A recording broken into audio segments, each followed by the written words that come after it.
that's no shortness. No shortness. Represents, that's what asthma, right, Bernie? Yeah. Represent for us asthmatic. Yeah. Yeah. Tell us we limit. Oh, that's cool. Oh, I know Good people job. have a problem with that. Yes. Shalice is home with her, that's why Brother Jim is not here. And they cancel all doctor's performances, do not be surprised. All doctor's performance has been canceled for those that had to take previously out of counseling. Yeah. They doing my doctor appointment on All your medicine is. Yeah. I can do that too.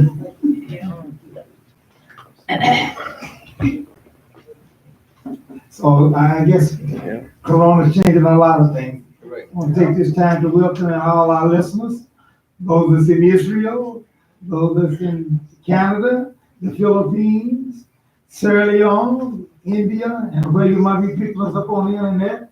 Seems like all these places I said is also having a battle with the same thing here. So I seem to be going around. So I tell you that. Not in Sierra Leone, though. Huh? It's not there. Sierra Leone? what I heard on the news. When they just got one? Yeah, I thought so too. Yeah.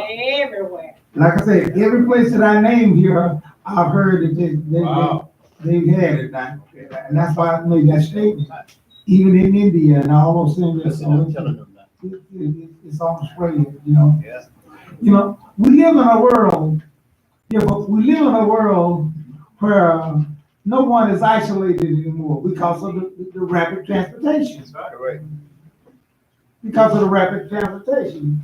Now, if you look back 1,000 years, you know, probably wouldn't be affected so much there, you know, because you know, you can have, but now, hey, you go from place to place to place, you know, people go and then, hey, it's just a matter of hours. Rapid. See, and so, That's why they said in 1918 that virus they had, we was trying to control that one place. how It didn't spread all over the world. You talking about the Black Death? Right, 18, mhm. Yeah, Black Death. 1908? Yeah. 18, yeah. Black Plague or Black Death, what they call it. But now we got rapid transportation and all that, things change. Get into our house, where our motto is, come one, come all, let us build our future upon the foundation of peace and love. Shalom, Vayak'hel. And upon these two principles, when we learn as a people, and believe you me, things, conditions do start helping make people kind of bypass some stuff now. Oh, yeah. And we seeing that the Republicans and the Democrats are learning that, hey, guess what? We can get together. And so all other countries too, they're working together too, because, you know, it don't have no, you know, and there's a little hope that they had talking about the black folks didn't never. And I was sitting there looking on television and everything. That the first guy that showed up said they had it up there was a black guy. Mm. They had him on television. They showing it, and he was telling about how he felt. But he recovered, you know. He recovered. He recovered, you know. And it wasn't why he recovered. Yeah, there's celebrities. I don't know if y'all know who Idris Elba is. Yeah. He's a famous black actor. Yeah. They said he was diagnosed with it, but he said he hadn't had any symptoms at all. Mm-hmm. But they said he has it, and he also told people, "Hey, I'm obviously black. I have it." So don't believe that stuff when they say like you can't get it. That's not true. Probably trying to kill us all. What they trying to do? On that, but nevertheless, and Yah is going forth, and he's dealing in those things, and we're gonna have to learn how to get along with one another. Amen. See, we gonna have to learn, you know, crisis and stuff happen, you know, to make us learn, and we all subject to it, you know, hey. Look, That little germ there, it ain't, you know, it's colorblind. Right. It's like a black lie, white lie, pink. Huh? Just like to say black lie, white lie, pink. They all, ain't no color to it. Yeah, that's what I'm going, yeah. You think you just, you know, transitioning also, hey, you better be all worried about that. Amen. About those things there, and do our part in doing those things there. Let us go forth during that time here, and also want to say for those that coming up, we have our New Year's, and we want to say Happy New Year's to those that as we coming up this very shortly. Next week sometime, depending on how you view your calendar and those things there, but that'll be for us, so we want to extend that out to you as well. All right, Israel, let's get our tally close.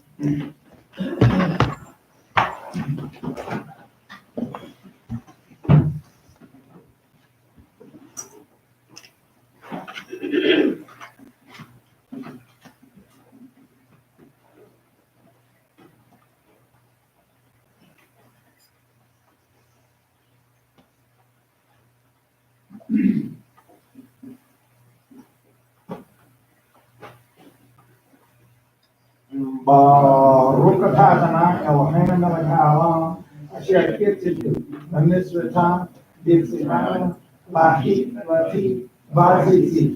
Bless the Lord our God, King of the universe, who has sanctified us by his commandments and commanded us to wrap ourselves in ZZ. Hallelujah. Hallelujah. Hallelujah. Hey.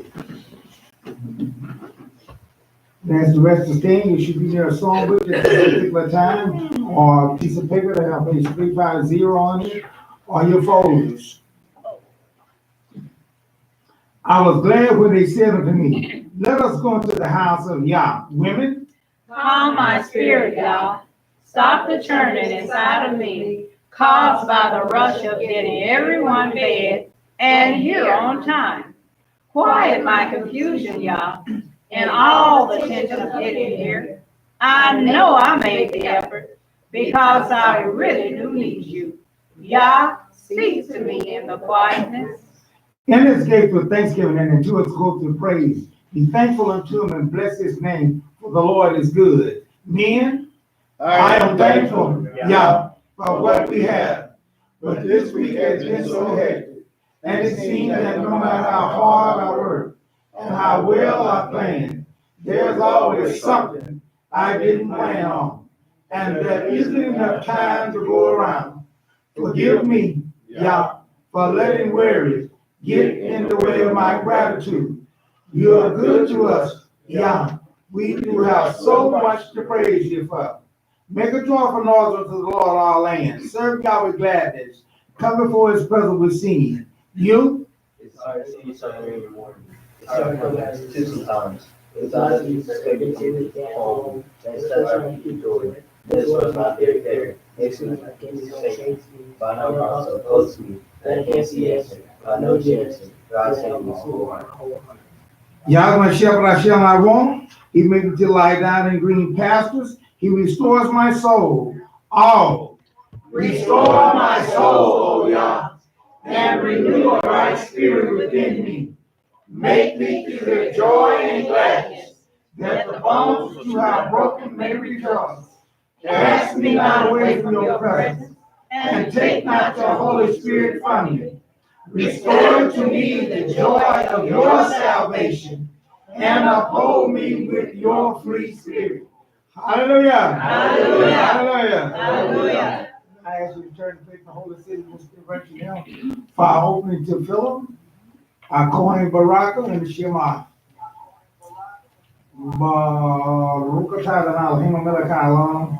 Blessed are you, our God, King and ruler of the universe.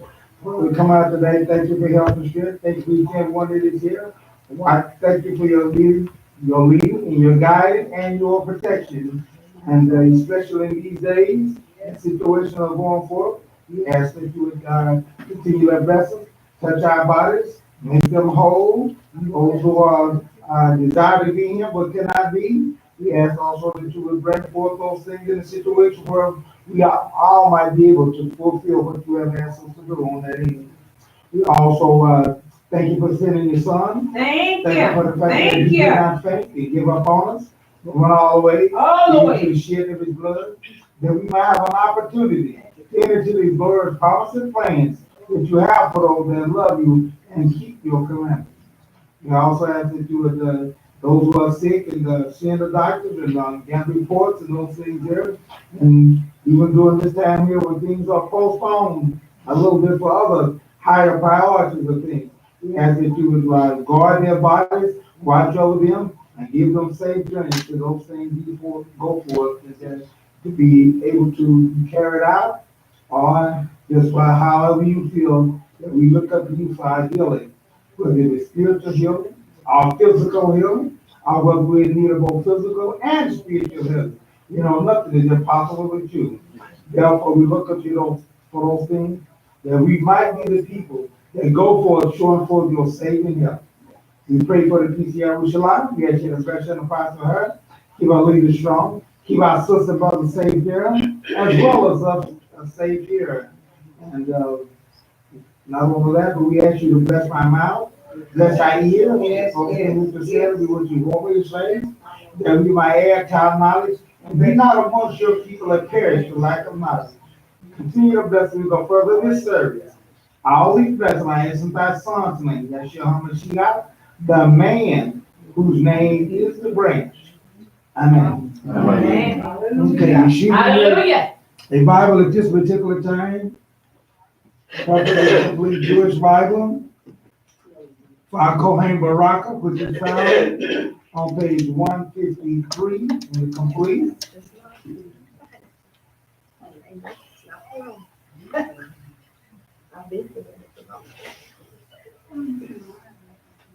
Page of the Numbers, the 6th chapter. I'll read the 23rd verse, and you can read the 24th through 27th together. Page 4 in the page.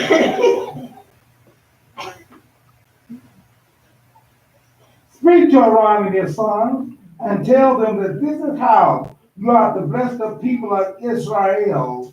You are to say unto them all together, Vayak'hel, Adonai, Baris Baraka. May God bless you and keep you. Vayak'hel, Adonai, Panah, Eleka. May God make his face shine on you and show you his favor. Isa, Adonai, Panah, Eleka. Shalom. May God lift up his face for you and give you peace. In this way, they are to put my name on the people of Israel, so that I will bless them. Hallelujah. Hallelujah. And you join with the Shema in the Hebrew. Shema Israel, Adonai, Elohim, Adonai, Eloi, Baruch Shem Kevod, Baruch Shem Le'olam, Vayak'hel.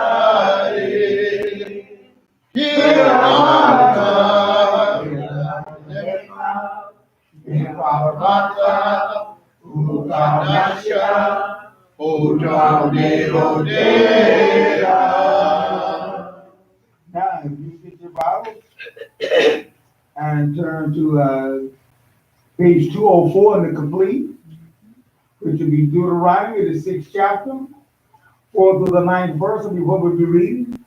The first 2 verses, 4 and 5, is what we said in the Hebrew or the Hebrew. Shema, Yisrael, Adonai, Elohim, Adonai, Echad. Hear, O Israel, Adonai, Adonai is one. And your blood, mighty God, with all your heart, all your being, and all your resources. These words which I order you today are to be on your heart.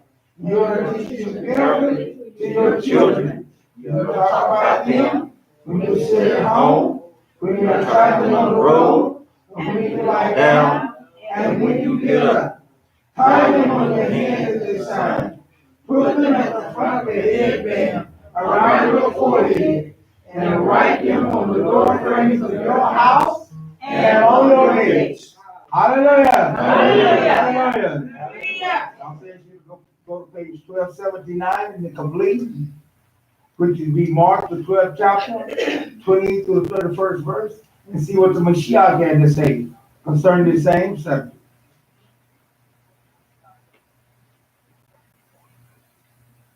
One of the Torah teachers came up and heard him engaged in this discussion. Seeing that you are answering well, He asked him, what is the most important mitzvah of the law?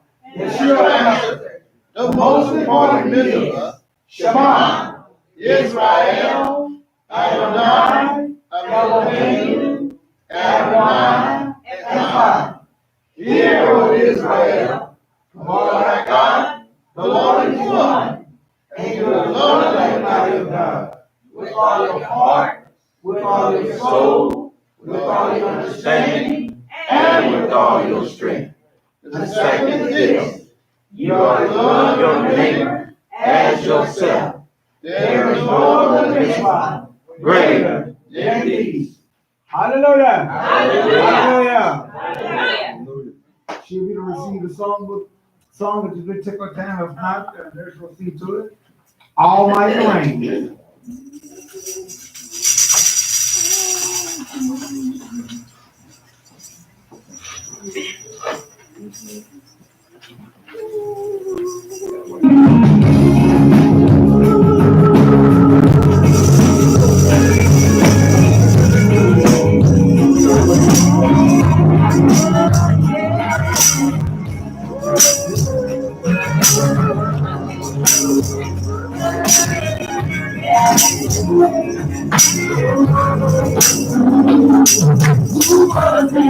who was in me, and The Holy One, who lights the sky, he lights the sky, his thunder roar, his thunder roar, who wears the crown, he wears the crown, the Lord of all. Everybody sing, hallelujah, almighty reign, almighty reign, come on, sing, hallelujah, almighty, almighty, everybody say, hallelujah, almighty reign, almighty reign, hallelujah, almighty, almighty reign, who reigns forever, eternally, eternally, and at his feet bows every knee, by every whose name is holy, name is holy, he he stands alone, who sits forever, who sits forever, upon his throne. Everybody sing, hallelujah, almighty reign, almighty reign, hallelujah, almighty, almighty reign. Everybody say, hallelujah, almighty reign, almighty reign. Say it again, hallelujah, almighty, almighty, who was, who was and is to come, and is to come, the day, the day, the Holy One, the Holy One, who lights the sky, who lights the sky, and thunder roll, and thunder rolls, who wears the crown, who wears the crown, the Lord, everybody sing, hallelujah, almighty reign, almighty reign, almighty, almighty, hallelujah, he reigns, hallelujah, he reigns, almighty reign, almighty reign, yes he does, Lord, yes he does, almighty, almighty, he reigns forever, he reigns forever, eternally,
I'm glad.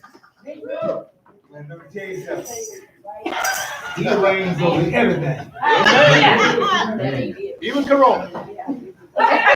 Exactly. He reigns over everything. Spiritual as well as the physical. Amen. And even the part that we don't want to about. Glory, glory. Amen. You reign. Amen. Amen. There are things we don't want to live out. Yes, yes, yes. Cause we're still babies. Hallelujah. Amen. You know, how can you say that? How can you say that? Well, because the angels were babies before us, and then there was other folks. But we're babies on the scene. Mm-hmm. And I'm talking about mankind as a whole. And there's just so much you can learn. It takes a while. That's why mankind on his own is no match for Satan, who is a spirit. Hallelujah. And the fact that he's been around for a while. That's right.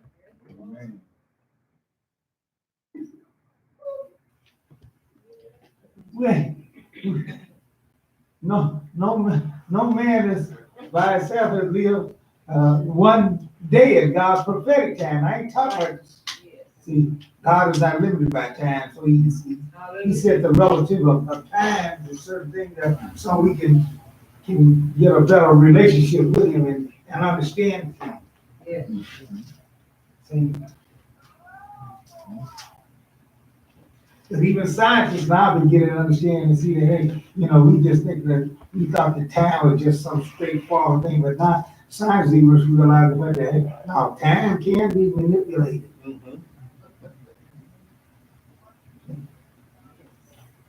So,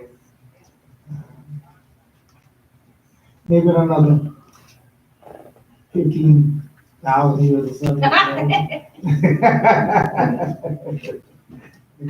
Men still around, which I know that you will be because of that, but I'm just talking about strictly just mankind as a whole, and no promise of what God has said.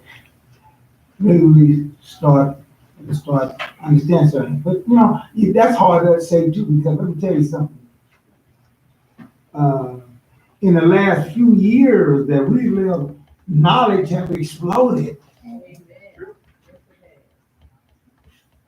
So you just can't go by, say, the relative time of high progressive and expanded therein, and try to use that as a pattern to say that that's the way it's gonna be forever. No, because we see the right in our time now, you know. Put it again, this is just online got smart, I think it's a 6. Well, now, what are they up to, 15 now, 14 or 15? For your phones? Oh, 11, ain't it? iPhone? Yeah, Yeah, right. 11, right? 11, Titles in, yeah. Yeah, 11. 11, yeah. Yeah, I mean, Yeah. you see how that. See, and I don't think it just changed, they don't just change because of the year, do No. they? They changed because of the, Upgrade. they changed because of the technology. Mhm. Right. Yeah. And so, like I said, I'm still Take supposed down to 5G, 4G to 5G. Mine is a Series 9. Yeah, now it's a 6. And You I'm still got the 6? Huh? You still got the 6? I don't have an Yeah. iPhone, though. I got That is old. Because it only goes to about 4, we on 5 now, we, 5 gigabytes, Yeah. the speed, so that one is gonna be slow. Just because they come on and do it, I don't mean that you got to change. I But mean, what I'm I saying like is, change. what I'm saying about it, showing the Villa, hey, I ain't maximized out the 6. That's the point I'm making. I know, but, I ain't maximized that out. yeah, well, technology doubles every 2 years, so. And that's what I'm talking about, so you can't really judge and say, well, you know, at one time, something like that. No, because we have an explosion Correct. of technology now, it's just like Oh. it's just exploding, you know what I'm saying? And what God told us those things to be, so maybe I can knock off some of that 15,000 years I was saying, maybe I can knock off some of that, you know, Yeah, because he can accelerate it, you know. correct. I guess we kind of unique, you know, we can be accelerated to learn some things. Mankind as a whole has accelerated in those things, yeah. So how are we going for? But yet still, we've got to accelerate in what's gonna give us longevity too. And, right now, we're still on the losing curve. And why I'm saying that is that we still got more stuff to kill us than we do for keeping us alive. You know that, the more money and everything's gonna go, we kind of, this corona is kind of even added up now, boy, they got some special money to try to keep people alive now. And it's gonna cost. So, y'all know how to change up around and beat that, all that money you been saving that for all these military killers up there and all that stuff there. Use that money for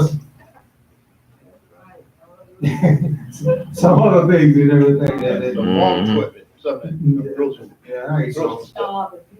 Yeah. But, you know, this is the whole here, and we gotta learn to get acquainted with the true God, because there's so many others out there that are false God and those things there, and people have learned how to count on their own attitudes and stuff better than what Yah have said. But we go to the scripture there, Psalm 68:4.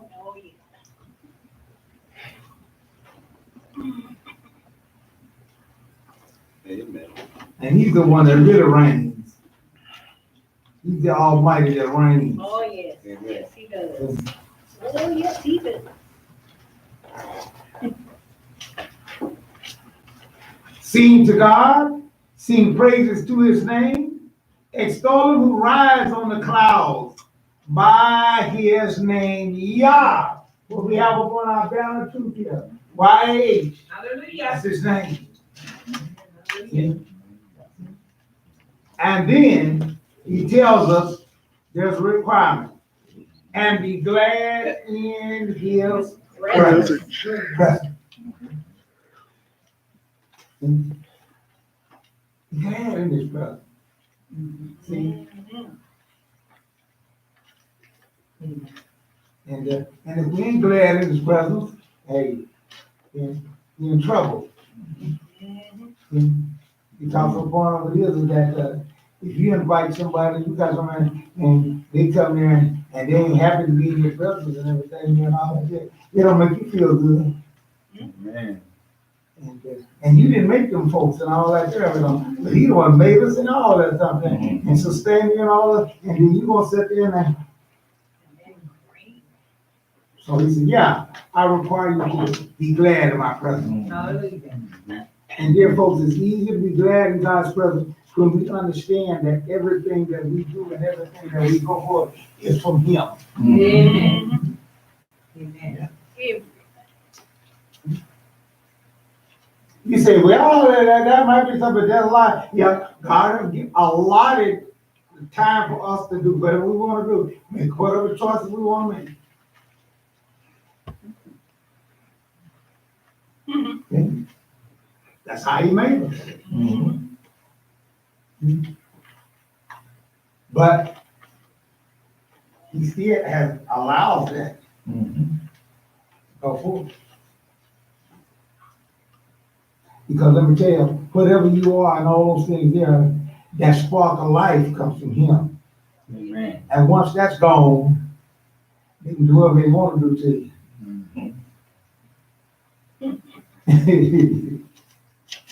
Yah controls that. Therefore, He tells us what to do, and He tells who He associates Himself with. The 8th verse. The earthquake and rain poured from the sky at the presence of God. Even Sinai shook at the presence of God. I like this because this lets you know that everything else has a recognition and understanding about who God is. And it understands that, hey, we don't really measure up. But except mankind. The one that He made in His image and after His likeness that He's supposed to be. See? Even Sinai shook at the presence of God. The God of what? Israel. And if your God is not the God of Israel, you are worshiping and serving an idol and false God, and you will perish with your God. Why did I say you're going to perish with your God? Why did I say that? Because He's gonna destroy all other gods the day that serve that. Exactly. He is determined that He's going to deliver all these gods. There's no match. And that means everybody else that goes along with it will have to be eliminated. See? But that's just getting things started here. You know, Isaiah 43, 10 through 12. We had to send His prophets along to explain to us because we so easily get the wrong idea of things. And so we have to be corrected every once in a while. Every now and then we have to be corrected. Amen. And the prophets had a tough job of doing that. Because we are some tough folks. Isaiah 43, 10 through 12 says, you are my witnesses, Adonai, and my servants whom I have chosen, so that you can know and trust me. And that trust means trusting in His word. Trusting in what He said. See? You're lying on it. Above what you know and all those things, yeah. Amen. And all you feel like if God say, hey, no. If God says unclean, you say, yeah, but I did all this and I did all that there, and it's clean now. No. See? So that you can know and trust me and understand that I am He. I'm the only one that you should be listening to. Amen. See? I told you I learned the hard way about that there, you know, at my job there, it made the head of the lab there and all that stuff there, man, and boy, I was jumping through the roof, cause, everybody's your boss, they come in, man, I'm trying to do this, I'm trying to do that, man, my boss come in and told me, hey, I'm the only boss. Well, that just changed the whole perspective of things. Hallelujah. Because, I had, like I said, a guy coming in, he said, what job you working on? Oh, you might work about this job. Yeah, you need to get on my job. My job is more priority. And then I switched off the phone on him, then next thing another guy coming in, oh, no, you gotta drop everything right now and get on this job here. And man, I was just, But that get anything done. yeah, right. So I told him, I said, hey, I can't operate like this here. So he said, I tell you what, you sell them all to me, he said, I'm the only. You ain't got to listen to nobody with me. And now he pulled that strong duty too, but he was the boss though. And I listened to him, so sometimes, like I said, I go home and thinking about all that, and next thing, first thing in the morning, sometimes I hate to see him turn the wave him into the office. Like, oh man, that's part of the job. And so here it is. He said, "You are my witness." You gotta get this thing straight, and my servant. And so once I had got that straight and get that understanding, it made it easy for me. Because sometimes, you can get yourself almost. Hey, I'm getting life. I'm not all that. People running again, all that. And sometimes you get yourself fooled all up. So I have a little say so on who get hired and who get fired. Oh man, boy, that kind of really get. Yeah, I know, man. That kind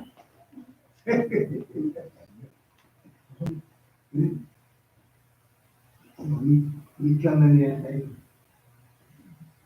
level that playing ground now. No. I don't care what you've been thinking about all last night and all like that and that. This is what you're gonna do him. And then he let me know, you ain't the only one. He said, I know how you feel. He said, I know how you feel. I said, well, how you know how I feel? He said, because I got a boss over me. He said, I got a boss over me. And he come in and tell me, what y'all working on down there and all that stuff, and we tell him, he said, oh no, just let that go for right now, you need to do this. He said, what do you think I'm gonna do? Do what your big boss said. He said, I'm gonna call you and then I'm gonna say you start changing to do what he said do. And so I just feel that right on to the guys that I was over at, I fed that to them, because they was all looking at me, get mad at me, then they, huh? Because you couldn't do it what they said. Well, because, it wasn't stable, and all, I had them switching and all that stuff, then, so, hey,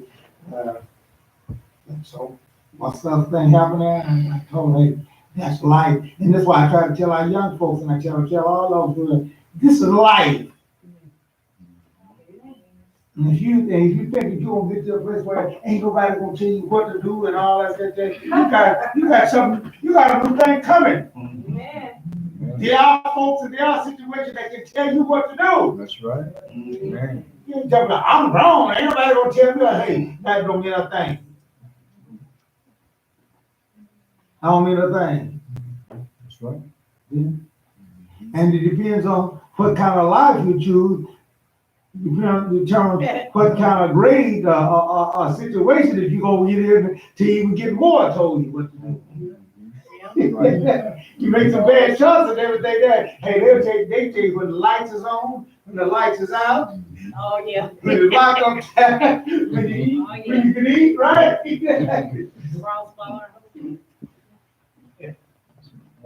Really messed up me. And that grown ain't got nothing to do with it. Nothing. So we got to learn how to prepare ourselves for the situation, for how it really is on that end. So this is what God was saying here to them. He said, no God will produce before me, nor will any be after me. Therefore, he said, I am Adonai. I'm the owner.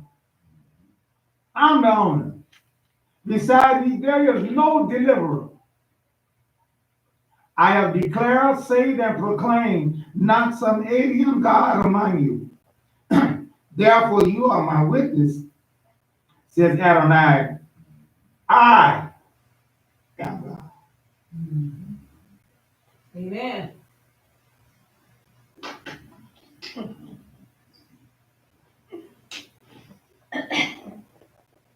And by, and by him being God, what did that say? We're his servants. If you don't see it any other way than that there, you're not seeing it right. He said, you are my servants. See? And servants are told to do what their masters say. And that's why you want to know that I am he. You can't listen to every master. You can't listen to everything. You gotta listen to me. And therefore, this is the way that we go forth and do those things and have that attitude. Isaiah 44, 6-8. He comes into us in a perspective, and he has taught us how to live on that perspective of the king. Unfortunately, we live in a country, we live in a thing here, and it's hard for people to understand that. But God is not setting up a democracy or all these other things that they care about. God is setting up a kingdom. Amen. Amen. And people don't like that. That's right. You're generally taught not to like that. But thus says Adonai, Israel's king. Israel need to be come aware and the knowledge of those things. And Redeemer, Adonai Zebaoth. I am the first and I am the last. Beside me there is no God. Who is like me? Let him speak out. Let him show me clearly what has been happening since I set up the eternal people. And dear folks, that's what I'm interested in. Amen. That's my high order of things. That's my pinpoint of things. How do we become? How do I become? How do we become those eternal people? Because if you get that eternal people, you get all that other stuff. You can't help but get it. If you live long enough, you're going to use it. Amen. See? Even the poor some people, if they live long enough, they get a lot of junk. And well, a lot of possession, I believe. Because one man's junk is another man's treasure. And so you can't, but so you just keep living around there, you're like, well, where did all this stuff there? Where did I get all this stuff? You quick to call somebody else instead of just being yours. Yours ain't just. Right, that's why I corrected that, That's why but all I'm saying is that you live long enough, stuff starts stacking up and hardening up, that day. See, the idea that you had thought, that hey, so, but like I say, but just keep on living. You'll acquire stuff. That's just part of life. And you want to know how much you got to start moving. Yeah. Right. Amen. Oh, where did all this stuff come from? Accumulated. Man, I wouldn't be bought, let's see, who that was? I bought something there, and I'm moving around up the west there, and I done went down and bought that thing 3 times. Yeah!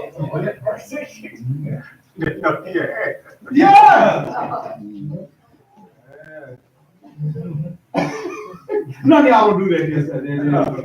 Oh, yeah. Oh, yeah. Y'all do that kind of stuff. It happened to the best of us. Yeah, that's what I'm doing. Yeah, I remember I said, where am I? How do I hear one? I said, well, I don't open up the other. I went down there and bought another one. And I'm looking for something else. This is brand new. That ain't. We understand. We understand. Get life, I'm just saying, get life, and you'll accumulate. But you ain't gonna get nothing if you ain't lying. See?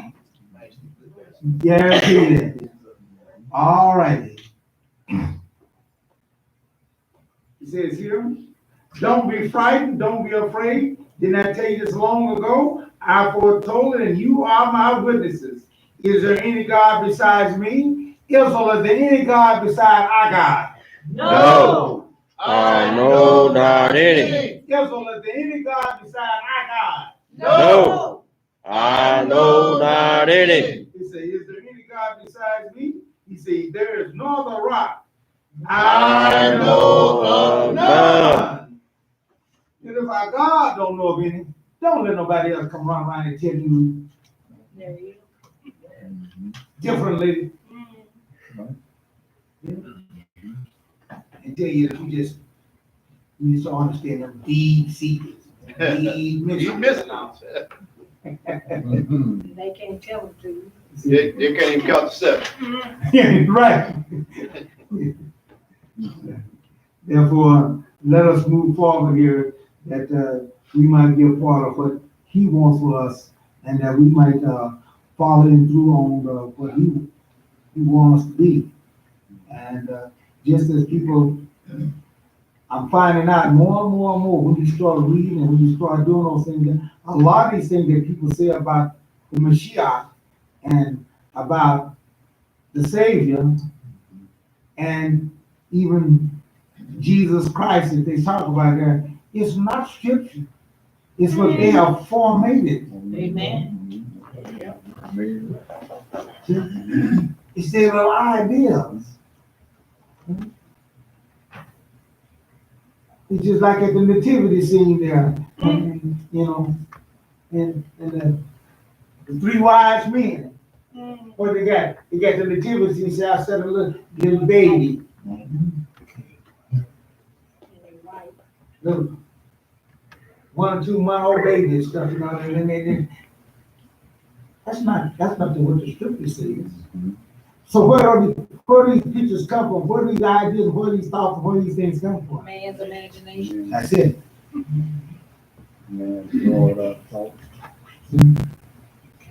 But nevertheless, here he tells us, John 8:42 and 43. He tells us about himself.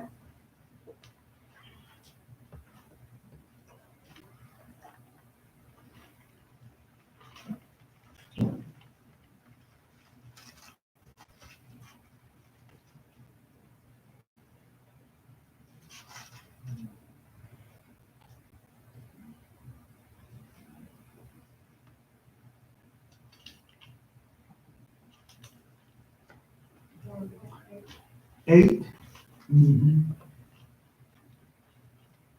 Matter of fact, 42 and 43. yeah, that's where we're gonna be at. I was going to see that a little further. We'll just go right there.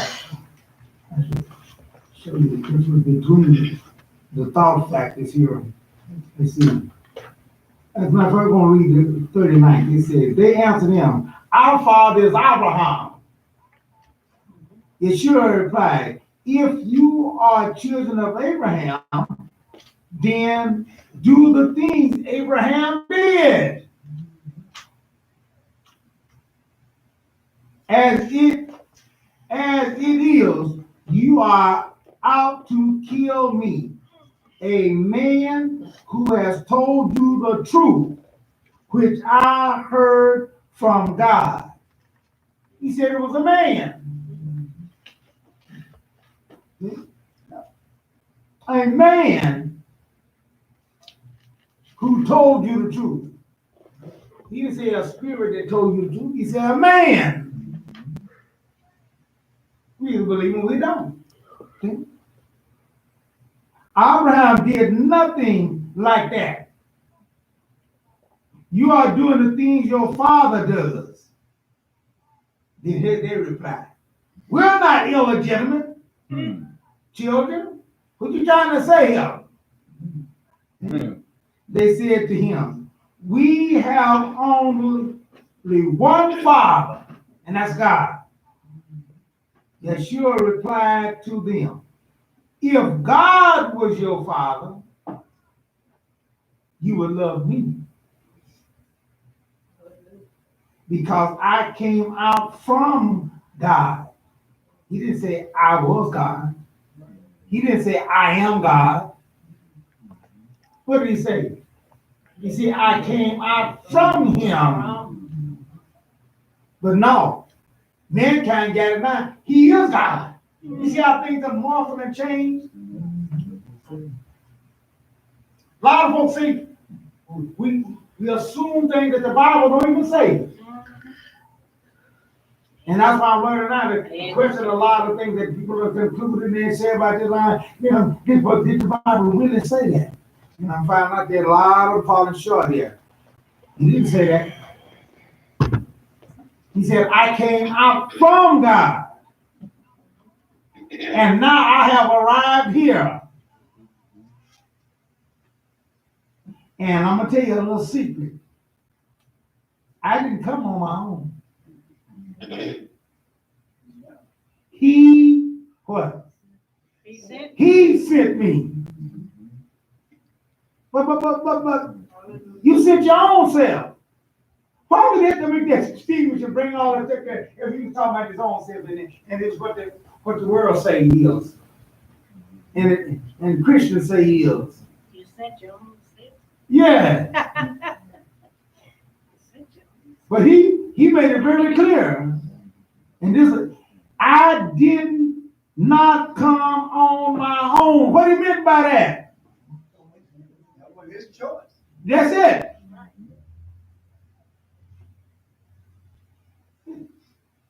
And he backed that up in another scripture to back it up and show you that there. In Matthew, when the young man come and ask him a question. Mm-hmm. He said, why are you calling me good? This ain't none of my idea. People nowadays, they got all stopped on Jesus. Oh, yeah. He had. He said,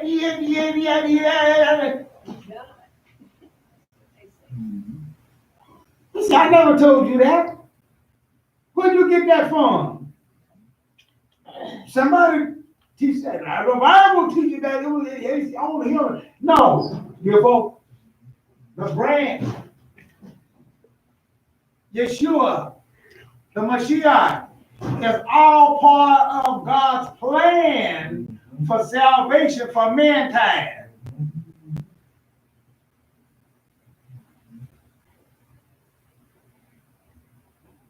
And without that plan, man would be in trouble, not God. Hallelujah. We got to understand that. Hallelujah. If the Mashiach would have hit the road and said, hey, no, I ain't going to call that, all that. Mankind would have been in trouble, not God. God going to live on. Hey, God.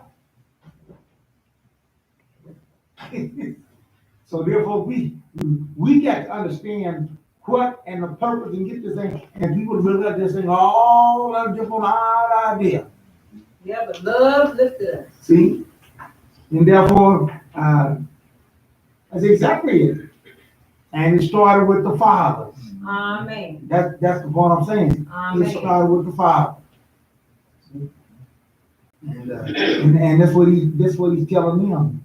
Hallelujah. And he said that if you had the same father that I have, you would love me because you would have no sister, no. But he sent you. Right. And just by the fact you ain't got no sister, no, that sure that we ain't got the same father. That's what he told him. You got man, all you preaching the truth. Exactly. Amen. And that showed you that we ain't. Different fathers. Yeah. So true. That's wrong with the devil. And that's what he told them too. Thank And you. people come in and holler about, oh, he don't, when you hear the cross, people try to correct us over there, and you got to jump and holler, Jesus, You like Jesus now, be sweet, be loved, and all that stuff. I said, if you talking about the same men that I'm talking about, that I read in the scriptures, the man that took a whip and dragged out that thing and laid some lashes on some folks. The men that call them scorpions and all kinds of, y'all, is that who you talking about? And you gonna say, yeah.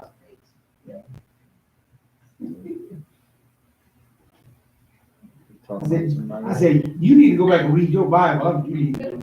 Before you come in and start condemning me and telling me about it, you need to go read your Bible.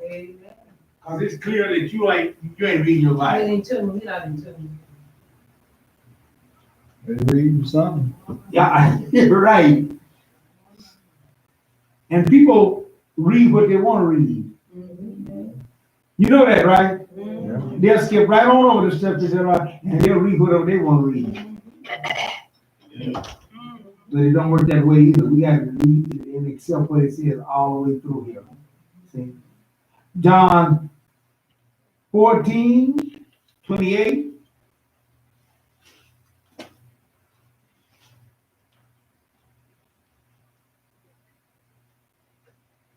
You heard me tell you, I am leaving, and I will come back to you. If you love me, you would have been glad that I am going to the Father, just like he was sent from the Father, just like he came from the Father, he's going back to the Father. Not, I'm going to be the Father, like what the Trinitarians teach. And he is God the Father, he's God the Son, and God the Holy Spirit.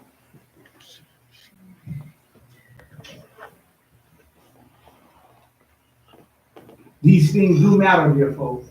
And these things do, and they are killers, whether folks know it or not. Because God had, he tells us, you got to understand, that's one of the main requirements. I am he.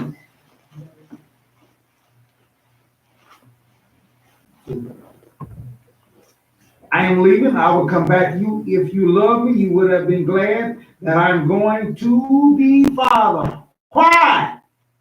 Why? Why are you going? He said, because our Father is greater than I. And then let's slap him down too.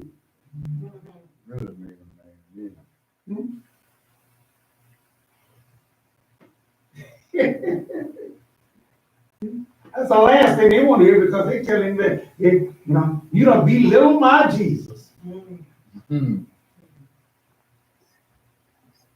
Taking the honor and the glory from him. Don't worry about it. He has enough honor and glory in all things here. In God's plan. Hallelujah. Constantly. That's right.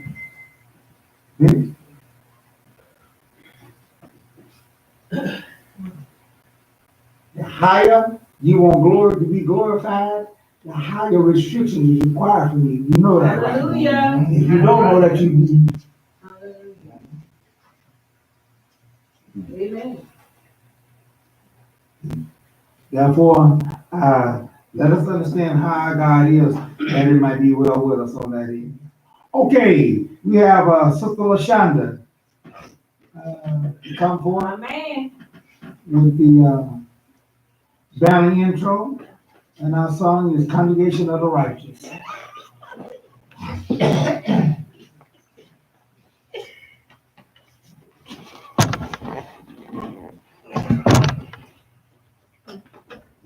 Shabbat shalom. Shabbat shalom. The inside of his glory. He that hath an ear to hear what the Spirit is saying to the churches.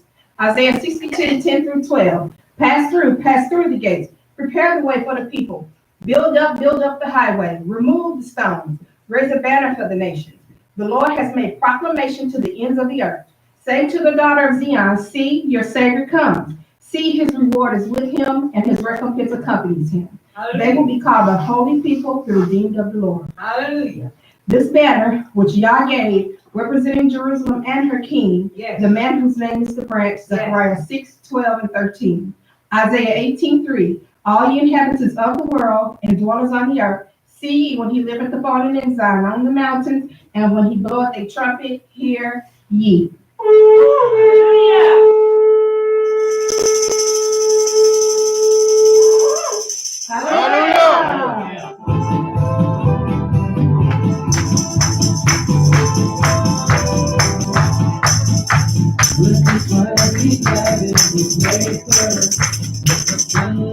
Messiah, rejoice in the King. Let them praise His name with dancing. Let them sing praises to Him with timbrel and the lyre. For the Lord takes pleasure in His people. And He will bless the hungry with His true. Praise the Lord, sing to the Lord a new song in His congregation of the righteous. Oh, praise the Lord, sing to the Lord a new song in His congregation of the righteous. Let the saints rejoice in His glory. Let the smooth proclaim on the heavens. Let them have praises of God in their mouth. Let them do it in His glory in their hands. For the Lord takes pleasure in His people, and He will bless the hungry with His children. Praise the Lord, sing to the Lord a new song in His congregation of the righteous. Oh, praise the Lord, sing to the Lord a new song in His congregation of the righteous.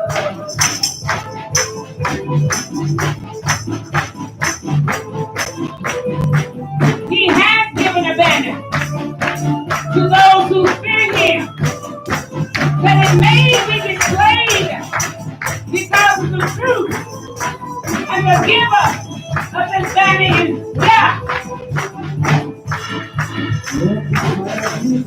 Israel, blessed in their maker. We rejoice in our King, the man whose name is supreme. That's our King.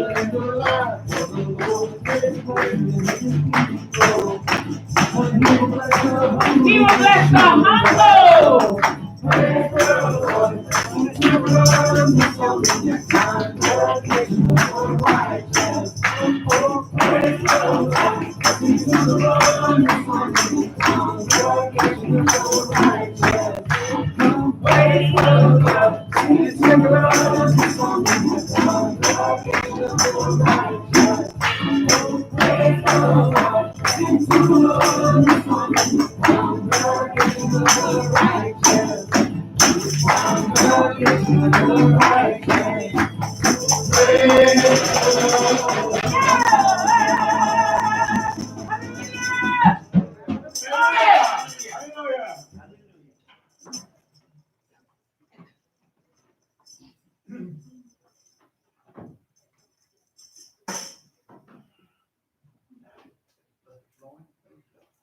All righty. We're gonna now have Shema, Shaddam, Ben Israel come forth with the Israel update. Hallelujah. Hallelujah. Parashah. You see that lots going on all over the world. Most of it because of this virus. But all you hear on the news now, you know, that every turn and turn, that's what you're hearing. That, you know, in Italy is the worst place of all. You know, I saw what is hauling bodies out in these army trucks, just a whole line of them. They taking them, I guess, to burn. I don't know, the morticians, I don't know whether they want to fool with people that disease or not. I don't know. Yeah, be very cautious about that. Yeah. They'll burn them up in the field, so. So in one day in Italy, that was Friday, there was 627 deaths. One day. Yeah, one day. And the death toll altogether has been 4,032. Surpass Wuhan. Yeah. And the infected, the number that's infected that they have tested is 47,021. So that's a lot of people that's affected with it. So was it mostly elderly that died, or was young? No. It really don't say, but I'm pretty sure it's young with it. All ages. But and also in Israel, you know, Israel closed its borders to they call it, non-essential travel, which is, travel that, I mean, it's got to be really important for you Okay. to, to cross the border. Yeah, can't go on vacation. But, as of March the 12th, only, non-Israelite nationals who could prove an ability to self-quarantine themselves. If they could prove that they, crossed the border and self-quarantine themselves, they would let them do it. But a few days later, they banned even them from crossing. Couldn't nobody, they denied, they were denied into Israel. And it says, also, the economy in Israel is really bad. It's getting bad, worse and worse each day. Up to 5,000 Israelis file for unemployment. Each hour after the surge in layoffs, authorities expected 400,000 to apply for benefits this month. And that unemployment rate could go up to 30%. That's in America? 30%. Yeah, it says since the beginning of March, when the virus effect took place, began to take their toll on Israel. There was 180,000 Israelis filed for unemployment. That was 7.5 times the number that registered in February. So you see that, it's going to get bad everywhere because people are going to be closing their doors on their businesses, because of the virus. People ain't gonna be able to go to work. And on last Wednesday, 66,000 Israelis filed for unemployment between 12 a.m. and 12 p.m. There was 5,000 people an hour applying for benefits over the unemployment service website, and they said it crashed. So many people trying to file for unemployment. In America? Oh, Oh, okay. Well, they say they're looking for it to go over 20, but they're here. yeah, I know. Right. Oh, So that's a lot of people filing for benefits in Israel. I think the most out here was in Colorado. Colorado? Yeah. and also heard on the news too, is it affecting the ones that are incarcerated and they get in the, when they go, they ain't gonna have a job. So they worried about that, getting out, getting a job. Yeah. We've been saying that, Gantz said that he won't sit with, Netanyahu, 50-50 on the prime minister's job. You're talking about in Israel. Yeah, this is Israel update. Okay. Says, Gantz doesn't rule out sitting in government with Netanyahu as prime minister. He says, Netanyahu and Gantz closing in on an agreement to form an emergency unity government on account of the virus. So what they're gonna do is, but they say it's not certain. That's what Gantz said, it's not certain that he's gonna agree to it, but that means that they're gonna do it 3 years. And, Netanyahu gonna go first for a year and a half, and then Gantz for a year and a half. Oh, they gonna do it then? So, but it's not really guaranteed. That's what they're working on. And also, there's four basketball players, including Kevin Durant, tested positive for the virus. The total number of cases have increased to 10, but that's just the one that's been tested. It says 10 altogether. So, which 4 players is with the Brooklyn Nets. That's who Kevin Durant is with. And it's also been said that Trump, if he had his way, he'd cancel the 2020 election. Oh, wait, yeah. Yeah. Yeah. It's Yes. It's bad on him, you know. He said he would cancel it. But you know, he don't have nothing to do with the election, you know, that's the governors of the states. Yeah. Yes. So, and, But they can't, place another president in while we have this, pandemic. I was thinking it'd have to, Yeah. Right. I was thinking it'd have to be in case of a war. Right. Oh, yeah. Oh, I thought it was, you know. I was thinking it had to be a war, you know, in case of a war. Well, he may do it. Start a war just for that. You know, things is so bad, Trump don't know what to do. No, he don't. He didn't know what to do in the first. Say that again. That's true. And he makes it worse on himself.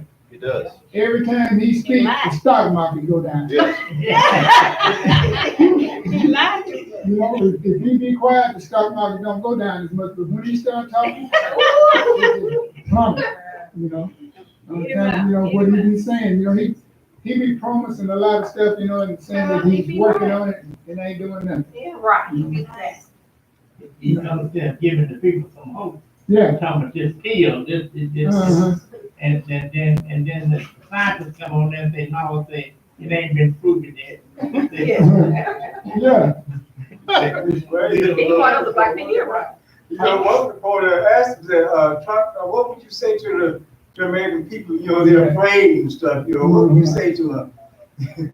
You're a bad reporter. You need to be quiet. He don't have an answer. He never have an My answer. president had to bail him out. You know, in Israel, the number of cases in Israel is 883. You know, and there's 15 that's serious cases. And Israel only had one death. Oh, just one day? One death. Yeah. And he died Friday. He was an 88-year-old man, and he suffered from a lot of other diseases. Right. Okay. So Israel got 800 cases? 883 as of Yeah, one day. Yeah, one day. Well, the United States might need to go find out, see what Israel's doing. So, you know, most of the 88 cases is mild, they say, and there's been 36 to recover. And in the West Bank, they got 52 cases, I know he. and there's been 17 of those people recover. And you know, worldwide, the death toll is over 10,000 people. Yeah. It's 240,000 cases. That's including the 86,000 people that have recovered. So that's, you know, that's a lot of people. So how many, United States got cases? United States has got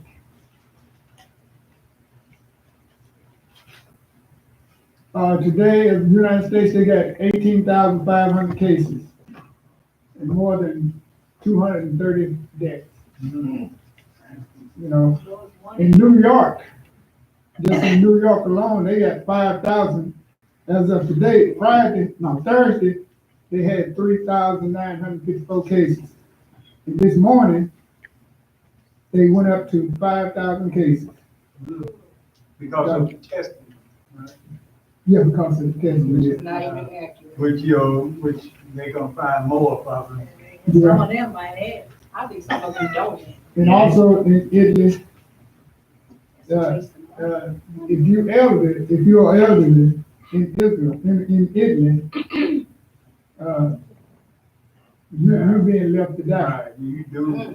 And the people is worried that Trump might do the same thing.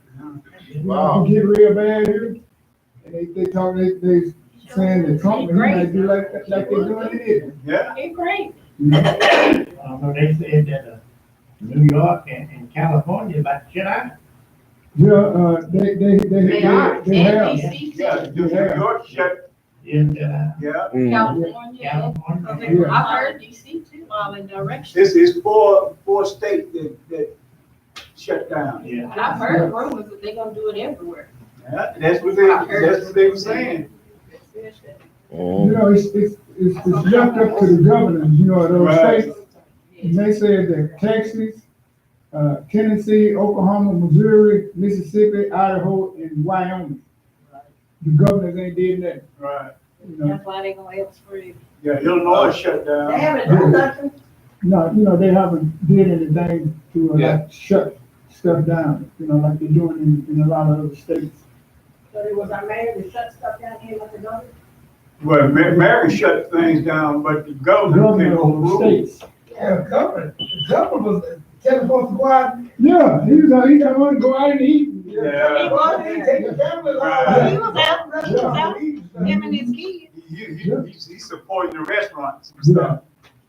Yeah, so, and, you know, a lot of these states, I mean, it's left up with what the governor do in their state. You know, those states that I named off, they ain't been doing nothing, including Oklahoma. Also, I talked to my friend in Poland, the Polish government, and they shut down too. And if they find you outside, he said they find them equivalent to $500 the first time. The second time they find you, they put you in jail. Yeah, that's the way they doing in Israel. Yeah. You know, if they catch, you know, if you violate it, you'll be fined. And also in New York, I think I mentioned, like, they, you know, the Navy have two hospital ships. Mhm. And both of these ships is in maintenance. Yeah.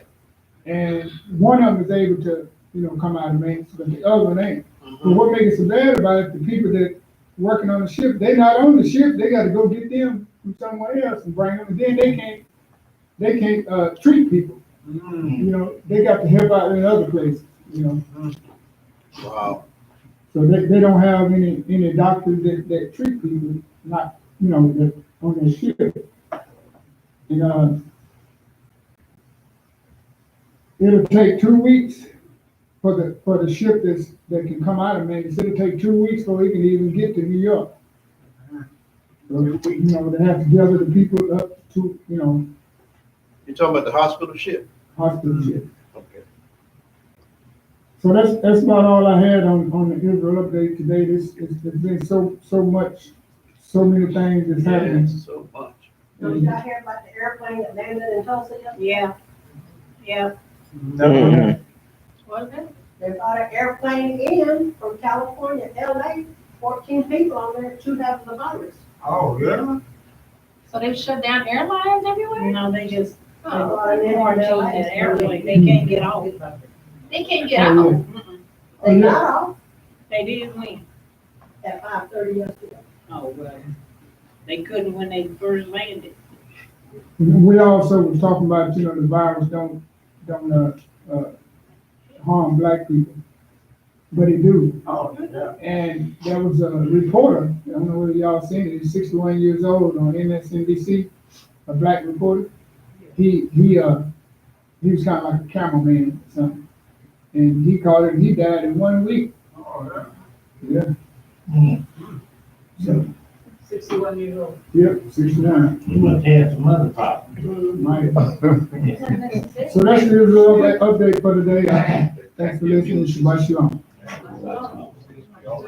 All right.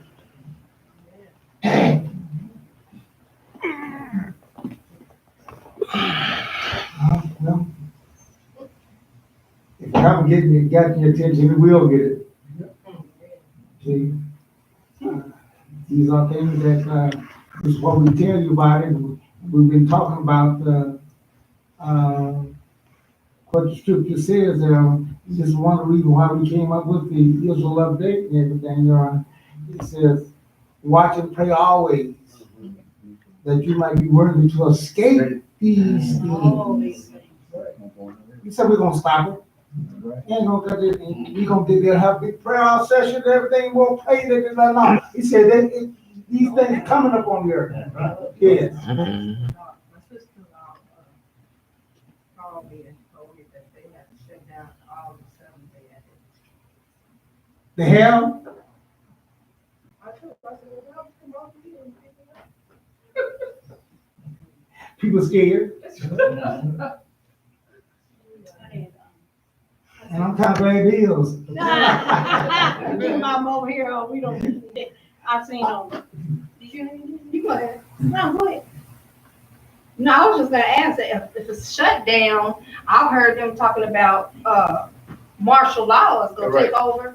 And so that means that if there's a shutdown, that means they'll be coming to try to stop us from congregating today. Yes, Right. right. Oh, yeah. And then some of y'all older folks used to have visions of that, said that was gonna happen. Seemed like one of y'all older folks used to always talk about that. What you gonna do if they come in here busting in on us? But that was over the flag. Oh, That was okay. over the flag. Okay, I I thought stopped this flag from flying. That's tradition. Oh, okay. No, no. But you know, those things are things that go for. You know, hey, look, I don't want to state this here. I don't mind trying to compensate with, but you know, because these things are great and these things are good and there are things that are healthy and God do work in that realm as well as those things there. And it's to help us out on those things there. And so, but we have to use caution and understanding about all those things. See? Because whereas that some people that will follow through, even in the public places, that's why they do it, and then you got folks that won't do it. And so, that, as I said, it brings a danger for everybody in all those things. Yes, so we will be cooperating with them as much as we can. We've already stated what we're gonna do out there. It's written out there on our door and everything there, how we have modified to do those things there, and it's because of the situation. Right. And which is nothing wrong with that. Right. Yes. I read on Facebook yesterday, you know, you have people sending, you know, videos and stuff, and then they had a little write-up that says, for all Christians at a certain time, 7 o'clock or whatever, we all pray together to get rid of this, this virus. And so I typed them back. I said, well, for one thing, I'm not a Christian. And another thing, I said, I might be praying something that God wants to take place. So I got a text back, and it was Wanda. And Wanda explained it. She said, I don't know how this got to you, because it was on her, like she sent it to me. She said, Sister, I'm so sorry. I don't know how this got to you, but I didn't send it. So why you apologize? Because she was saying that, I guess she wouldn't have sent that to me. Because of what I said, I'm not a Christian and I'm not praying. And you're What happened? When did she become Christian? Are you talking about one who used to go? Yeah, one who used to come here. When did she become Christian? I thought she was saying here. It didn't say that she was a Christian. Oh, okay. Whatever, her thing showed up that she sent it to me. Oh, okay, Right. And then I didn't know it was Wanda because her Hebrew name was up there. Right. Until when she texted me back, then I seen her picture, and then I realized who it was. That's why she was explaining to me that it wasn't her. Oh, So let us abide by the rules and the regulations. Yeah, I did want to say one thing here, which I hadn't even thought about, and it made some sense. And it was given by the governor of New York when he shut down everything there. He said that he had a mother, his mother, and she stayed alone there. And so the family was all getting together to make plans on what they want to do with it. They say she shouldn't be ignorant by herself and all that stuff there, and she shouldn't be doing this and all that. Everybody was sitting around, and so he had to make a decision and all that stuff there. He said, I know y'all all got good ideas and everything there. He said, but no, my mama gonna stay over there by herself where she's at. Safe. Cause that's the most safest to bring over there. Y'all talking about bringing over to y'all house, y'all got 4 or 5 people over there I think and everything, that you just expose them to that 3 or 4 more problems. Yeah. Right. Call by the telephone or snipe, you know, they go to see a picture and everything, they got the in real time or whatever, goddamn. Huh? FaceTime, that's it, yeah, I'll get it straight, thank you for the correction. Right, and you can get a sense of it, but leave her alone. And don't be running over to the family, getting all the family together, running over there, oh, we don't do that. No. You know, you think about that, you know, all that same time, but when you think about the real Haftorah, I said, you know, that was pretty good. Maybe bringing the disease to her. That's right, because you put her in more danger. You know, China, but got theirs under control. They ain't had no new cases in over about 3 days. Yeah, they said they recovered. Yeah. That's what I was reading about. China starting to recover and starting to go back to normal.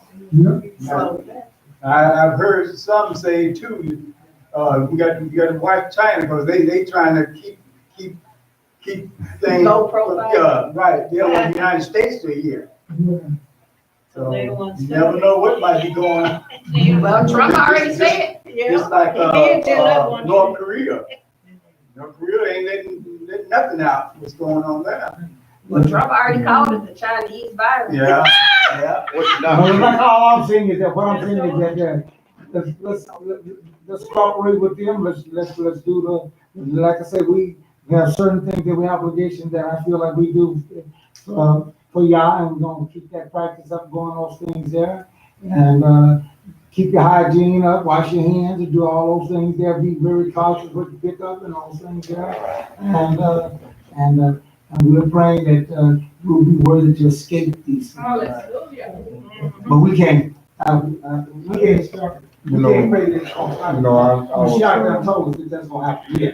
I was looking at my Bluetooth, you know, and having we were look on there, and this boy, they had this dog off in the on this grill.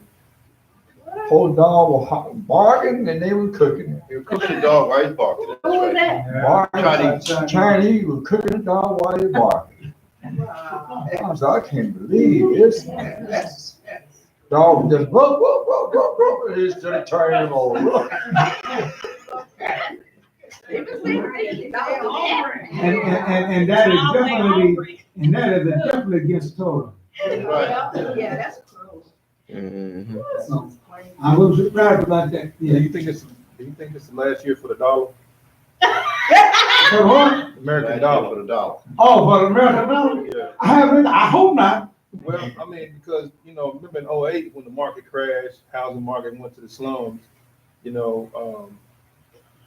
people were panicking, but it's nothing like it is now. You got senators dumping the stock. Bill Gates had dumped all his stock. You got Apache drilling. They didn't yank up all the oil rigs because oil below 46%. And it's a lot of oil companies yanking their oil rigs out the ground and collecting assets. That's stack. They call it stack. So, I mean, Yeah. what's the big deal with dumping your stock, you know? Well, I mean, stock and dollars is two different things. Your stock might not be worth, but I hope the dollar will be around, because if it's not, we're really gonna be in bad shape. You know, but no, the nation's gonna have to go through that's what I was saying earlier here, that the nation's gonna have to go through a economic and monetary system. They're gonna change the system of things. It can't go like it's going now, you know, and they're beginning to now do that now, you know, because of the point of it is that the electric companies are going to have to back out what they're doing. The gas companies are going to have to start backing out what they're doing, and your rent people are going to have to start backing out what they're doing. And they've got to the point now that they can't come. They can cut your electric off now. They can cut your gas off now if you can't pay the bills and stuff like that, because they don't want to tell the folks. So there's a lot of things that's being shifted on that end there. But yep, it's like You know, before that time, if you want to get a test, you had to pay big money, but now you ain't gotta pay for it, but you gonna have to go jump through a roof before you get a chance to get tested. See? But, and then they say even after that you test is done, that don't mean that you can't get it later on. See, just cause you go down and get tested and say, no, you ain't got it and everything, that ain't nothing. It's gonna always be around. It's just that it's a big pandemic right now, Right, but it's gonna always be that don't around. make you clear, cause I don't test it, I ain't got it, and everything, you run around the other. No, you just back in the pool of being careful and everything, otherwise you might get it. But see, I don't think a carrier, would show positive. If he's a carrier. Well, what do you classify as a carrier? They don't have symptoms? Yeah, don't. Right, the one that, don't have those symptoms like they, have They can pass it on to people. flu virus or something. But I mean, the actor, he said he didn't have any flu, symptoms. He didn't have any symptoms. They can check your system and then see. They know what that looks like. But they said he tested positive. See, I sort of, but they can check your body and see if you got it inside you, Right. whether or not you carrying it or not, whether your body's affected or not. But they can find out whether or not you're carrying Check it. through your blood system. And kind of like the chicken pox. You know, it's in you, and then at a certain time it'll come out. But Mimi was telling me to look on it says the name what's the name of it? Corona? Yeah. Says look on your Clorox bottle. It's on there. So they use Clorox to clean the virus. Yeah, it'll kill it. Yeah, well, Corona's always been here. It just had been in different animals. It's been in bats and dogs and stuff like that. Yeah. Right, Yeah, but it's not the COVID-19. it wasn't COVID-19 till Right. it was mutated. Yeah. From animal to human, then it changed. Well, I just said that to say this here. Let us continue to practice these things, the hygienic things. And that's what one of the things that God did with Israel, that caused them to be above all these other nations and stuff like that, because we had good practice and stuff like that there. And animal torturing and all that stuff that he's talking about there, we ain't supposed to be doing those things there. And there's a lot of things that are going on that if they would follow those procedures and all those things there, things would be a whole lot better, and a lot of customers things are breaking out because man bringing up on his own self. Oh, yeah, I did hear from Kiana. She got scared. But she was telling me, Dad, be careful, because this stuff will kill you, So she texted me information, how to, I guess, fight the virus, put 3 cups of Clorox in your bath water and bathe in it and stuff. Yeah. Chicken out on the bed. It's been about 5 or 6 months, I guess. Yeah. Well, it's gonna be around for a while, so we get a chance to do some, we'll get a chance to do it, but you're right, though, it's gonna, the economy and all that stuff's gonna, do that thing. Well, I mean, it just caught my attention when Bill Gates dumping all this stuff. Oh, yeah. He's the richest man in the world. Not only that, but our senator. Yeah. Inside the train, they need to get him for that too. He dumped this because he knew what was going to come that thing down there, and they should get him for him. Yeah, a lot of them did that. Because they knew the Right. He dumped all his stock and everything before that time. I think it's a good idea to dump it if you're losing, right? So what? But no, you can't be inside trading. You can't have inside information and manipulate the what call that's against the law. Okay, so well, you gotta prove that you had inside information. Oh no, it's pretty easy when you do that there. You don't gotta have my idea that things gonna drop like that. Because let me tell you something. People are saying that China's manipulating certain things, but hey, they're having the same kind of financial problems too. All the nations are having financial problems. it ain't just to one work, you know, because of one of it is, everybody's having a problem with those things here. God is making them spend their money on other things now, rather than all this military stuff that they've been stockpiling all their money up on. That's what I'm telling you earlier. God is making them come around. All of that to spend money on trying to keep folks alive.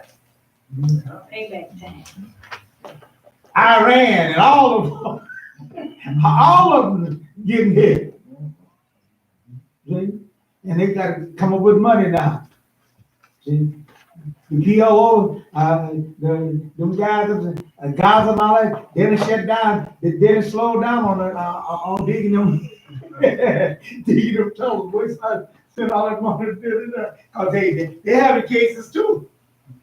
They probably ain't shooting no more either. See, I don't know about that, but they changing their outlooks too, so hey, that little germ, Warning. it's affecting everybody, you know. And the reason, y'all know why it's called corona, right? Corona is a word that came from crown, and that's what it looks like when they look at it under the microscope. Yeah. And so that's why they call it corona. Oh, okay. Crown. They just like a crown, yeah. The red and white crown. And one of the rabbis that said that Mashiach is coming here. Amen. It's always a point to the time that Mashiach is coming there and do those things there. So, there's a lot of folks that kind of changing their mind in Israel about the Mashiach now, you know, and everything. That what, you know, this guy was, yeah, you don't believe it or not, they begin to kind of change some things there now. See, because as they said, there's a lot of folks, you know, in Israel, but so far that they have really minimized the debt. You know, things there. So let us watch and pray always. These things are going forth. They just don't bypass and look over to those things there. Take consideration, just like we've done in those things there, and we tell you to follow your practice, do those things there, and hearken to what they say, you know, and because these things are situation is going forward. All right, we have Sister Summer. She has a solo for us. Yeah. All right.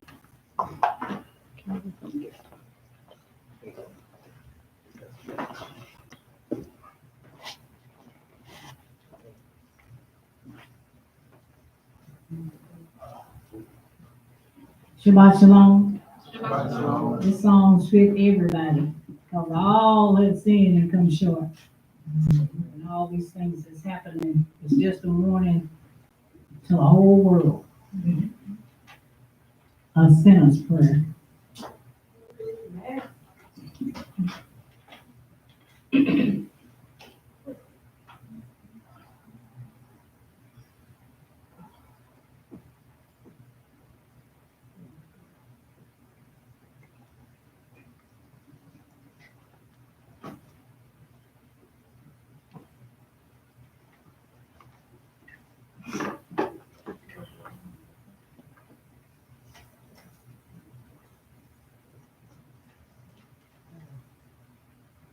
You know, everybody's scared and everything, but God's people is gonna trust in Him.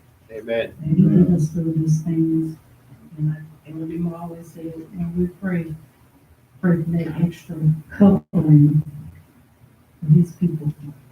And that's what we all need to continue to do.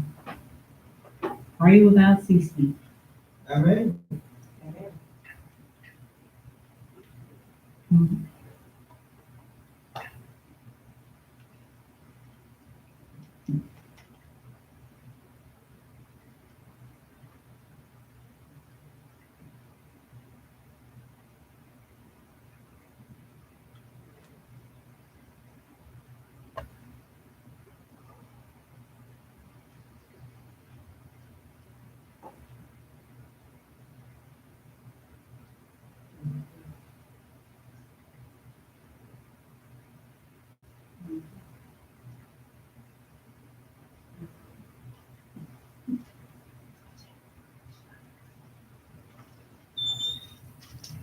So while he's getting that ready, I want to shout out to my sisters, Naomi, Israela, and also Georgiana, and Miriam, and Elizabeth, and Netanyahu, and Rivka, all of those that are listening to the program. Hope you all doing well, and we are praying for you all.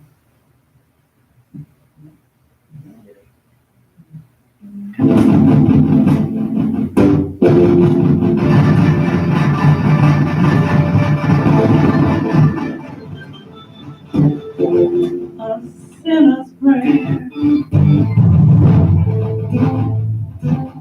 a sinner's prayer,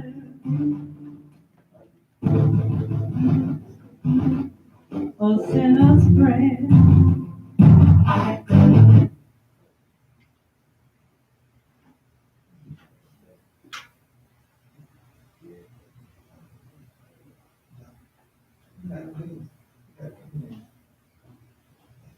Okay. Elaine. Yeah, we'll just, go forth here until we get that cleaned out and everything. I guess everything likes to be cleaned up. Yeah. So you get a chance to clean your houses up and everything here. So this corona is coming in the time when we're getting our houses all cleaned all up, when they said that the spring cleaning over Israel and those things there. So hey, we just get a head start on keeping our houses clean and washing your hands and doing all those things and go forth. And don't tell me that you can't learn things. You can, you can learn how to get those things there. You just have to have that fear there. People ask me, man, you scared because of this coronavirus? And I tell them, yeah, I'm scared. Yeah, I'm scared. I'm scared because it ain't just dependent on just what I do. It's also dependent on what you do and other folks do. And everybody don't have that, you know. And so yeah. When Israel saw them, Jerusalem surrounded about the words of the Messiah came doing everything there. But you think they was afraid or wasn't afraid? Yeah, they was afraid. That's why they got out of Dodge. That's why they followed the ways, listen to what he said and those things there. So there's nothing wrong with being afraid of these things there. But don't be disdained, you know, like I said, and pray the right prayer. And the Messiah done told us, and I told you what to do. Pray, you know, praying that all these bad things are now. And even people are reading Psalms 91 now. But what does Psalms 91 let you know? Psalm 91 let you know that, hey, you ain't gonna stop this stuff. Right. He said they're gonna fall on your right side on your hand, but they gonna come down you. Right. But it didn't say, are you gonna stop the whole thing? No. Right? That's right. We gotta learn how to get in line and favor with what God is doing. So I'm asking God, you know, I'm praying for the Mashiach said, you know, pray that we might be worthy to say these things.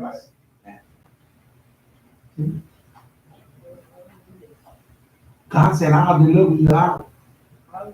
I'm with you, even to the 40 years. I don't care how old he is and all that, just because you're up in age, you know, that don't mean nothing.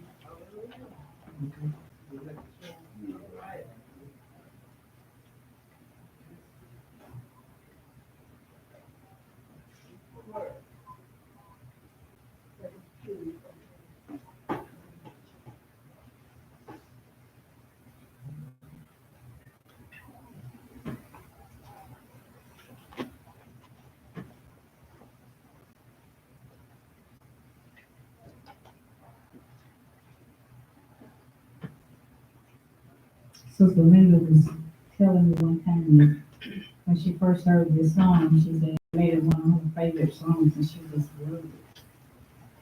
And it was great.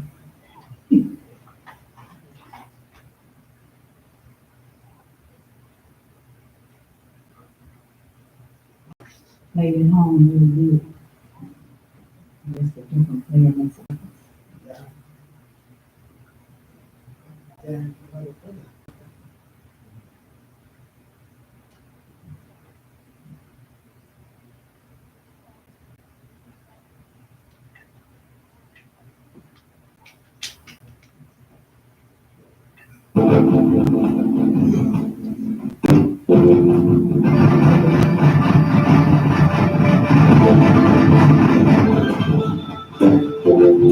A sinner's prayer.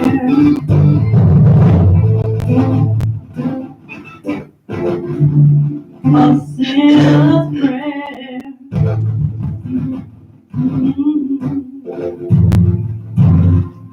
I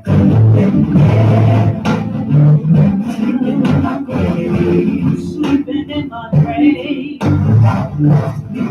Ooh, yeah. I see another day. When I did wrong, he was still on the throne. God still hears a sinner's prayer. Y'all don't hear me out there. God still hears a sinner's prayer. I walked through the temple yard on Sabbath morning. I stood outside contemplating on whether to walk through the door. You see, a lot of folks know me from way back when. People holding me to all my past sins. But I know all I've sinned and come short of His glory. I'm so glad I'm here today to tell you the story. I could have been dead, sleeping in my grave. Here's a sinner's prayer. Yes, I'm so glad. A sinner's prayer. He who is without sin, won't you cast the first stone? 'Cause ain't nobody perfect but the man sitting on the throne. Now it's about time for you to stop judging one another. Stop thinking holier than thou and start lifting up our brother. 'Cause I know all the sin and come short of His glory. I'm so glad I'm here today to tell you the story. I could have been dead, sleeping in my grave. He blessed me to see another day.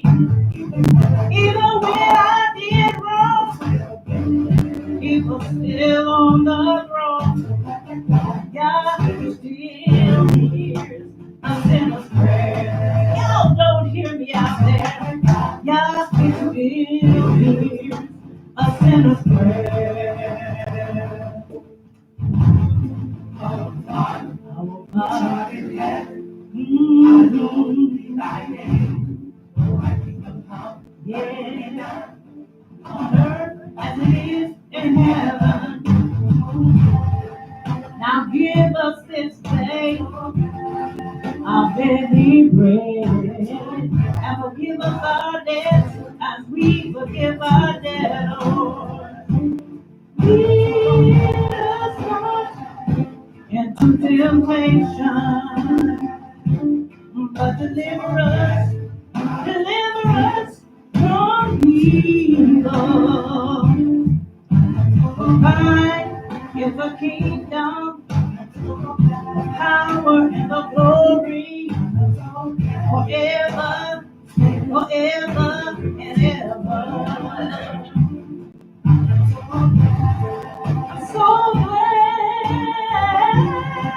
I'm so glad, y'all.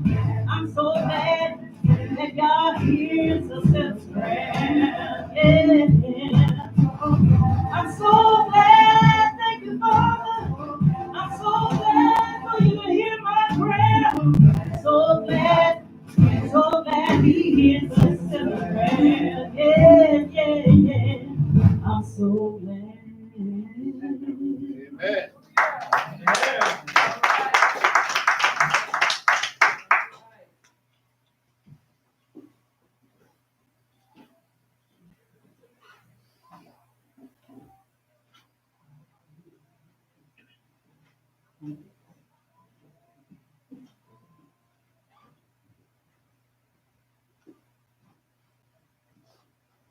All right. I'm glad you do too. Amen. But I'm on my way to get out of that realm. Amen. See, I'm working on becoming that overcomer.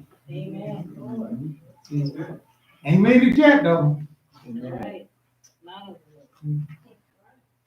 If we acknowledge our sins, He is faithful and Just to do what? Forgive us our sins. All right. That's right.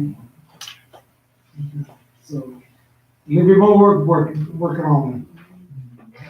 Blessed are you that are there and got it. I ain't judging nobody about that, you know, unless you can't do some count now. I'm kind of critical on some of that now. But nevertheless, the goal is the goal. And bless those that outruns that. Let us bow our heads for tonight, Baraka. Blessed are you, Lord our God, King of the universe. Shall give us your Torah, the right and the prophet, and the writ and the shine by thy great spirit, and have commanded us to diligently teach them unto our children, unto our people, and all people of the earth. And let all Israel say, Amen. Our Torah reading for this week's Parashah is found in the book of Shemot, Exodus, the 35th chapter, start at the first verse, through the 40th chapter and the 38th verse. That is Exodus 35:1 through the 40th chapter and the 38th verse. Our Haftorah reading will be taken from the book of 1 Kings, the 7th chapter, 40 through the 50th verse. That is 1 Kings 7, 40 through 50. This week's Parashah is two of them. Parashah 22 and 23. Vayak'hel, and it means an heel symbol. And Pekute means accounts. Our scripture reading, which will be taken from the Haftorah reading, which will be given by Shemash. Let us give him our undivided attention as you read the word of Yah to us. Amen. Amen.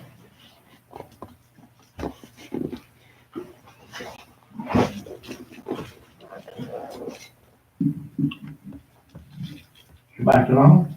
Shabbat shalom. Our scripture reading will be taken from the book of 1 Kings, the 7th chapter, starting at the 46th verse through the 50th verse. 1 Kings, the 7th chapter, starting at the 46th verse through the 50th verse. On page 376.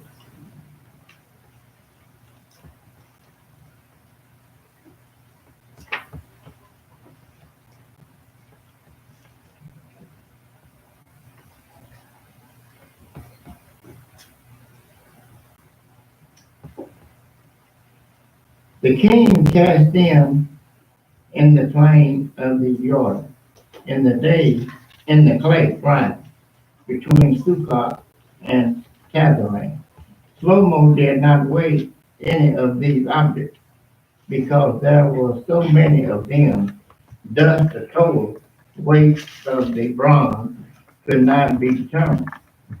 Solomon made all the objects that were inside the house of Adonai, the gold altar, the table of gold, on which the showbread was displayed.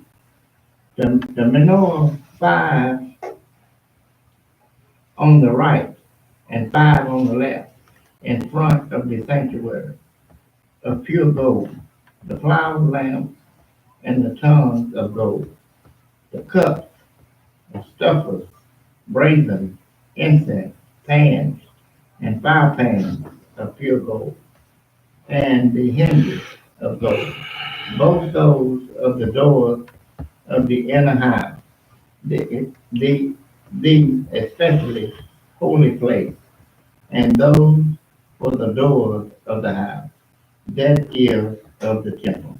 May I expect them to read them to it.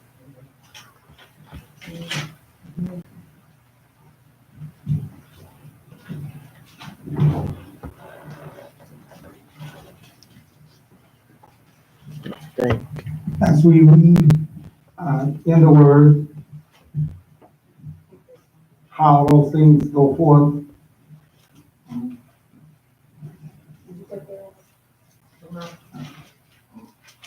I get it. I get it.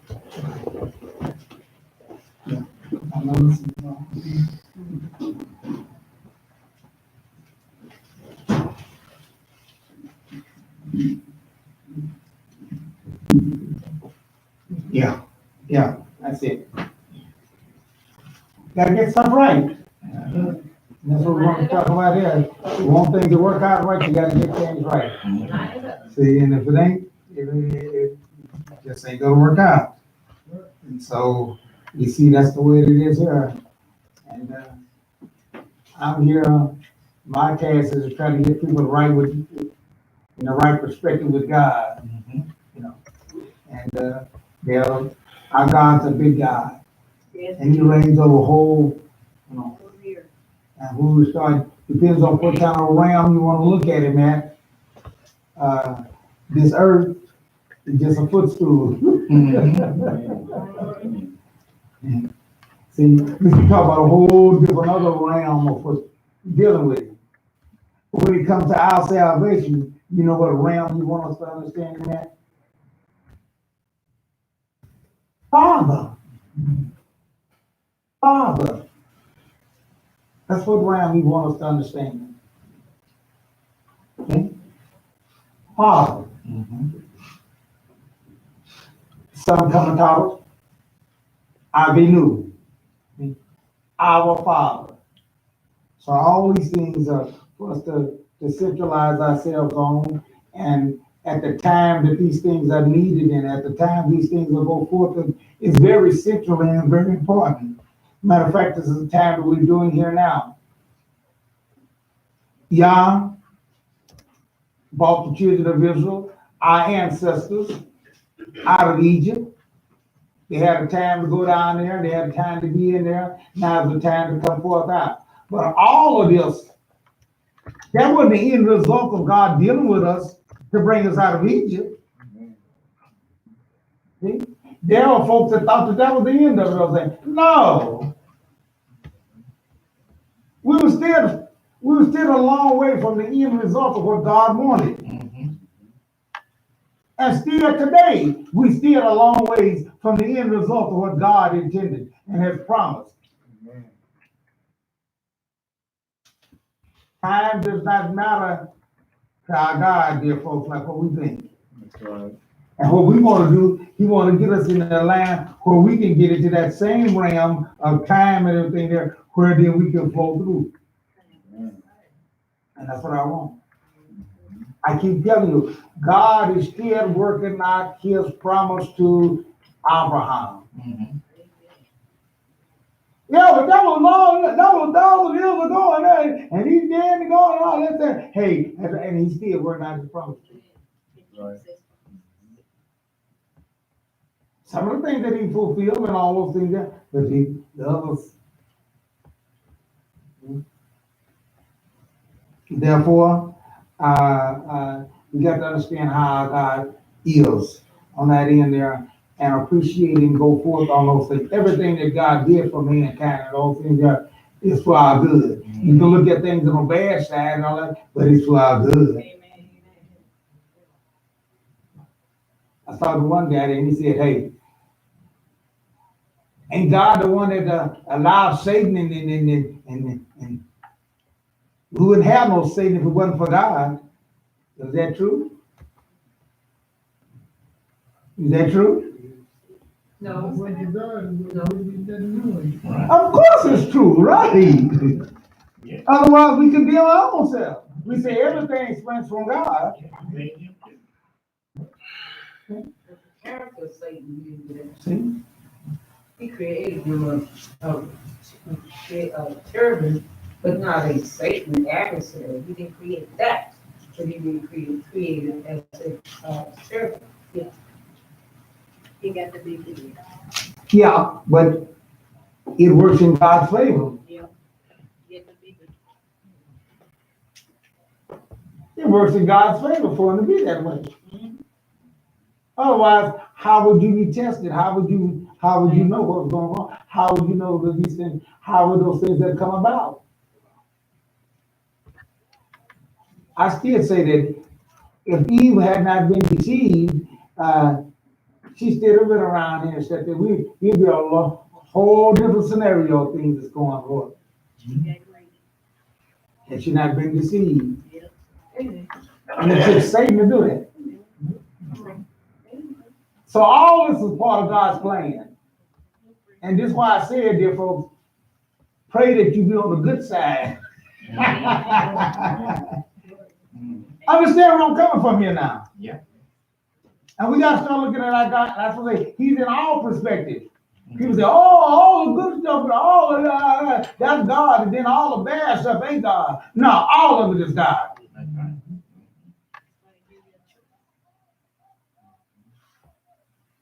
God used Pharaoh. That's right.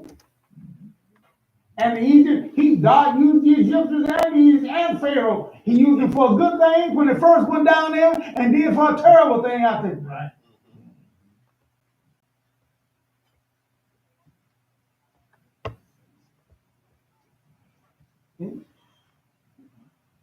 Therefore, let us understand those things here. Everything that God did for mankind, everything that God does in doing those things here is for our good. And it's a step us on forward. Here, God had brought us to a point. He had got Israel out of Egypt. And like I said, there are many of them that think that was the end result. Oh, we get free. You know, you got set free and all that. And that's where they wanted to go. God said, no, that's not it.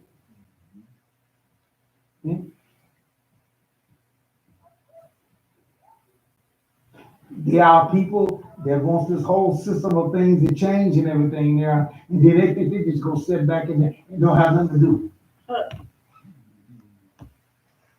They shouldn't be charging for the water. They shouldn't be charging for this, and they shouldn't be charging for that. But yet, see, you want to charge for your work. I was talking to a guy like that, and I talked to him, and he told me, this stuff is all free on. I said, well, let me tell you something. There's a situation where it is free, but you don't want to do it now. Because you done got lazy. You got wrapped up in this monetary mentality. No, we just lazy. And I'm going to tell you what it is, because I done got lazy.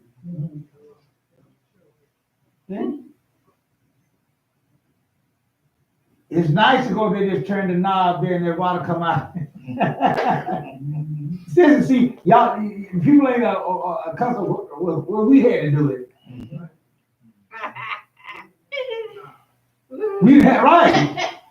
You had to go to the river. Huh? You had to go to the river. No, we went to Wales, you know.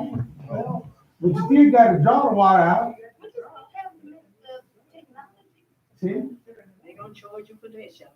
That's what I'm saying. The mentality of thinking you have to be paid to do work, that is a mentality thing. You do not. So we will still have our technology and stuff, we would just not do it for money. You know what I'm saying? We have got lazy. But that's why we build technology to help, you know what I'm saying? That's why. Because the But technology. somebody gotta make that technology. That's what I'm talking about. Okay, that's what I'm You can still make saying. it Just for because you free. got technology, somebody gotta sustain that technology. For free. But out when it breaks down, then You what? fix it for free. See? But somebody gotta do that. Mentality. But somebody gotta do that. For free. They ain't gonna do Yes. it for free. They ain't gonna do it for free. That's the whole- Then what are you gonna supply? If everybody is doing everything that's free, what your part gonna roll in there? It still would be the same system of people building things and working, working and everything. Certain people have certain skills. It's just money will be eliminated. That's how I see the kingdom. And this is the subject what we're talking about here today on the Parashah. Now, I just want to get with your idea because we got all whole different mentality of things. We want it all to come our way, and if we don't act like we don't have nothing that we have to put back into that system to work. No, can't work like that. It can't work like that. And if you think that's the way it's going to work and all that, you got another thing coming. It's not going to work that way. Everybody has a role and a part that they have to play. And if you want me to work and do it for free, then you want to go work and do it for free. And everybody ain't there yet. Right, that's the problem. Yeah, right. That's the problem. But here, y'all brought Israel out. They didn't have the final idea and the thought. And they just said, hey, look, we're free. We Egyptians are gone. And therefore we can do whatever we want to do now. And Moshe said, no. You got some other things you got to do here. Just because you get all that don't mean that you qualify. Just because God that did all this stuff for you don't mean that you still qualify with him. You know that, right? Right. God brought them all out of it. They still was not to the point where God wanted them, and they still was not in the eyes and on the level where he could. Amen. He said, let them build me a sanctuary. Why? So he can dwell. So he could come dwell with them. In that perspective, he could not come dwell with man in his full glory perspective. God had to also condescend himself to a perspective. But I want you to understand something. It still required your best. God wanted you in with that. God wants your first, not your last. Amen. God wants, hey, well, if I got anything else, and if I got to do this, and if I got anything, then I can have this for God. No. That's a respect to your God. That's a disrespect to your God. And he's the one that said it, not me. Disrespect. Give him the left. Yeah. Don't trust him. Trust yourself. He said that's an insult to me.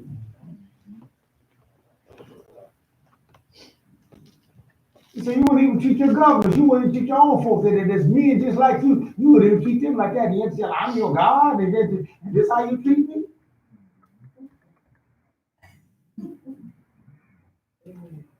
So we got to understand and got to look at what we do and all those things there, because your actions and what you do and everything there, hey, I keep still telling people like that. They say, oh, God ain't judging about what I do. Yeah, everything is praised on what you do.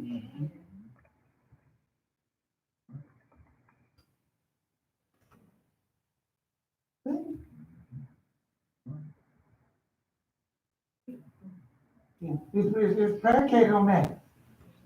See? It's just like I'm saying, we got a nice thing about the tap water and everything, but do you know, in order for that tap water to go forth and everything, there's a lot of stuff in the background that has to go for that water to flow out of there. You know that, right? That just don't just naturally do that because God bring the rain down.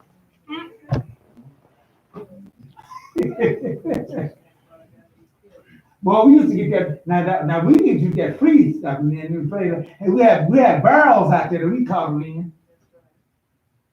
And the truck come around with See? the water didn't flow.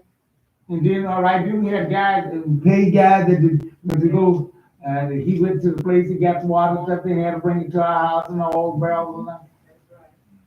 But yeah, I'm gonna tell you, even then you had to work. Right. You had jobs. Get them little wiggle fingers out of there. Yeah, there you go. You get that water there and everything there and all that stuff there, you go in there and they look, got the little wiggle tail, what they call it, right? Yeah. In the water. Oh, fish? No. Tadpoles. Oh, tadpole. Oh, And you had to get out there and you know, you want to take a bath or something, you want to worry about it, you just kind of run. But if you want to do is drink it and all that stuff, then you gotta go do some more special stuff to it. See? So they just came straight out from God and all things. God called them little wiggle worms to go in there. Well, how they got in there, but that's what I call it there. But you understand, you still have to, you know.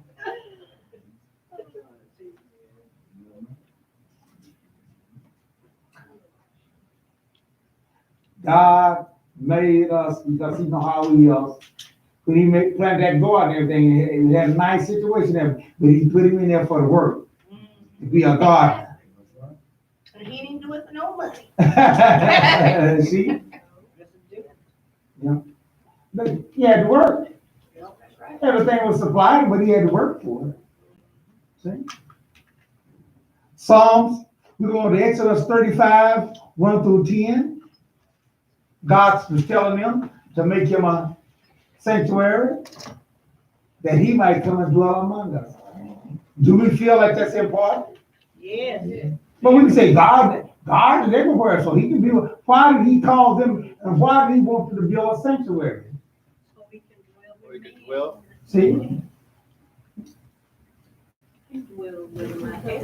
It was also more than just that there. What was the purpose of the sanctuary? See? That's where God showed forth his mercy.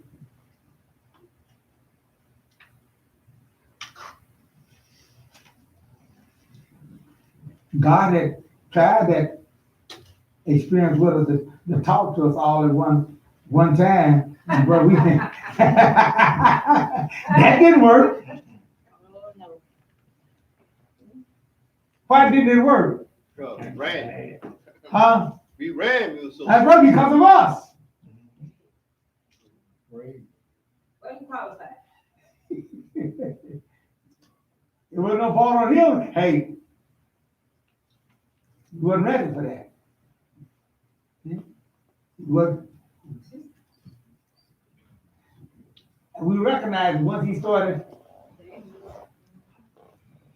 bringing it out, and we show brought forth it there, you know, going up there to get the Ten Commandments and getting up to the tables on, and we was down there doing our own thing, showing that we wasn't in line with Yah. See? That's where we get that inclination. See? We get that sin inclination in us. And it's just so easy for us to follow through with that inclination there than to have the inclination to follow God. See? But even if you have that inclination to follow God, therefore, you still got to get it done.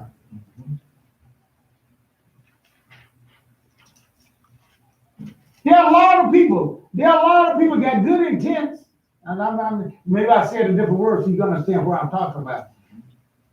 Well, I was intent on go do that there for you and everything. Yeah, but look what real be showing, because your intent ain't putting nothing in. Right? Right.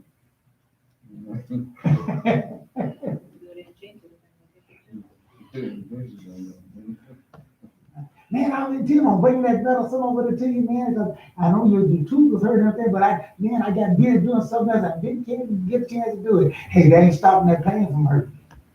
Don't just think about it. See? Now, if I'm counting on you to bring medicine over, It was intention, just think. yeah, that's what I'm saying, the intent, right?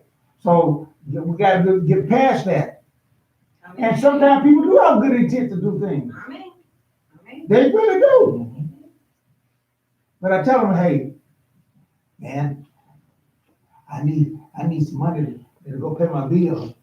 Man, I was intending on giving you that money. But until you reach in that billfold or that pocket or something full and come out with that money and give it and put it in my hands, your intentions is just that. Well, no, sometimes people have intentions of doing stuff and they just don't.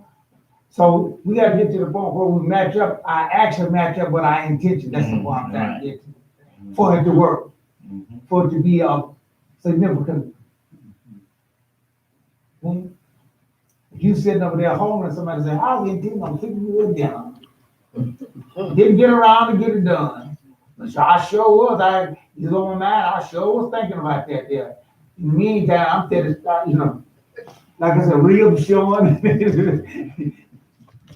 Yeah, they get big and everything done swole up because they ain't get no food in them.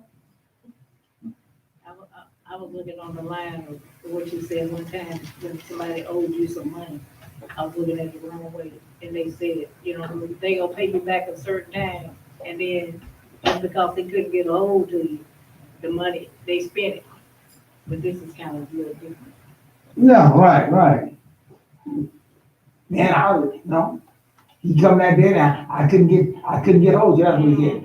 I couldn't get hold of you, man. And I said, well, you got hold of me now and everything. Money. Yeah, I spent it down. But I had it for you today and I told you. I said, okay.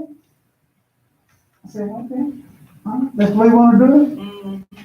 I said, it's mighty. Man, I hunted for you. I couldn't find you that day. I said, it's mighty funny if you can track me down and find me who you want to get it.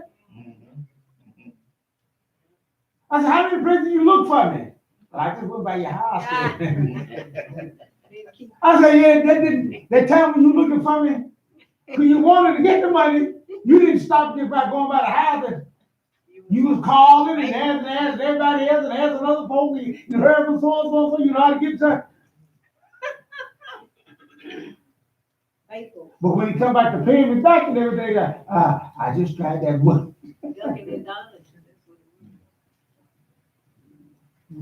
Probably was glad you wasn't there. Well, but we gotta step on up past those points. That's all I'm saying. We gotta get them back on up to we gotta get on up to a thought factor. We gotta get on up to a practice factor. That we're above those things because the enemy do come along and mess you up. That's what I said. There'll be a lot of people that were better than what they are if we didn't have the enemy out here. But we do it, we still gotta get it done. And so God was saying this here, this is why he wanted to build him a sanctuary too. Because in there, he had a place where he could administer his mercy. Okay?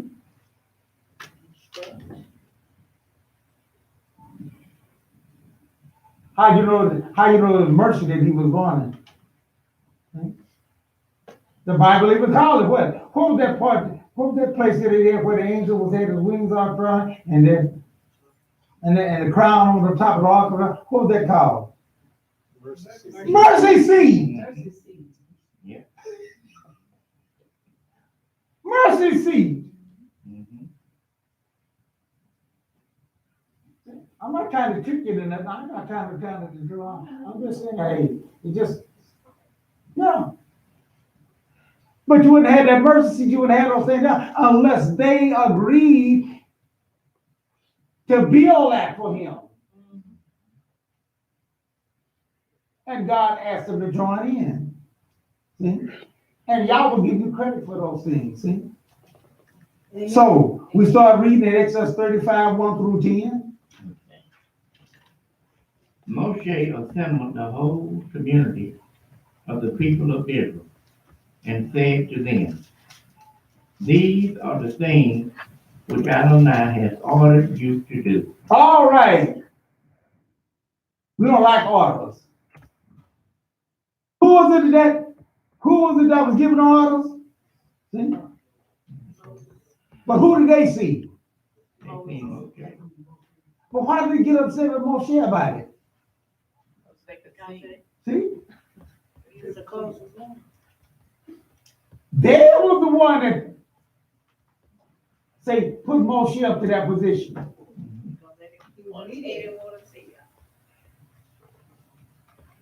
And that's the way we are there. We'll get mad at the very folks that we saying and then we'll still get mad at them. You know why? Because they don't look like what we thinking of. I'm all right with you and all that thing in your position, long as that decision of what he makes is in line with what I'm thinking and where I want it. But they didn't cross me and say some things or allow some things that I don't think it ought to be that way. And then they'll see.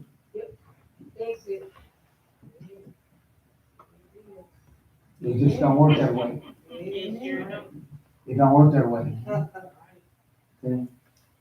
Because we all get that tunnel vision, we want things to go one way and all that thing, one. But yet y'all the one that say, no, you ain't looking at that right. You must change that. Amen. And are we able to be corrected? That's the first thing. That's the first. There are people that will not be corrected. Amen. So Moshe called them all together. Notice, let's follow this through all this time that God told him to build him a sanctuary, build him a house, build him a place, their tenement, and then God told him how and what to bring to do it. Don't come with that little cheap stuff. Don't come with that little stuff and all that stuff. Hey, bring out that fine stuff. Okay? Don't be treating me like I'm something.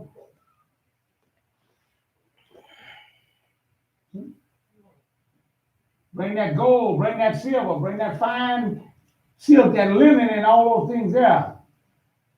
And then that one, all the things that he required of them. Read on.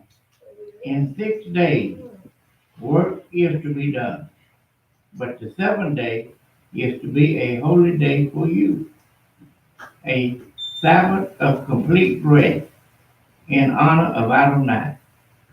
Whosoever does any work on it is to be put to death. You are not to kindle a fire in any of your homes on Shabbat.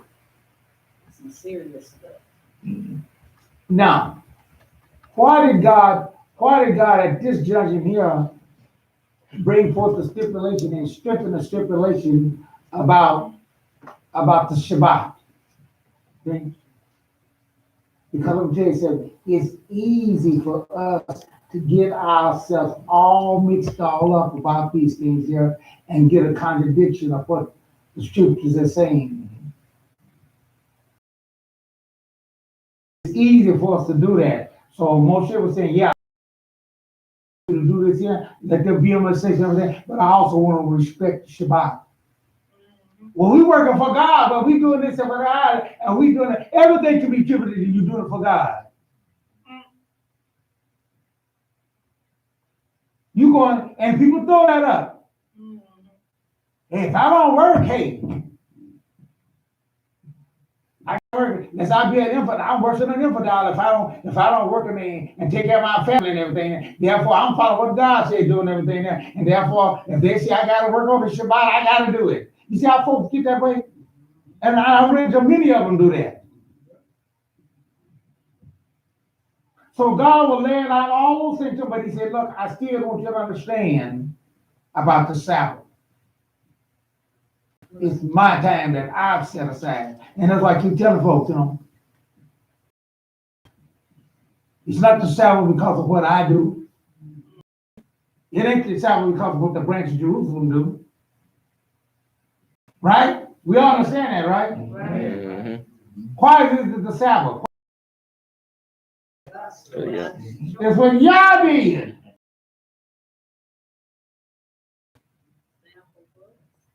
That's what he did. the action that he took.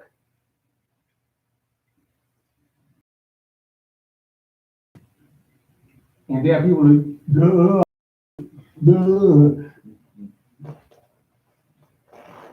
don't nobody really know. And all, I'm just come up with all kinds of crazy stuff. Just to think that they were out in the wilderness and they had to build something. No? There wasn't no home and Lowe's and all that stuff out there. I think that some people had to do some work. So men had to go to work. The folks had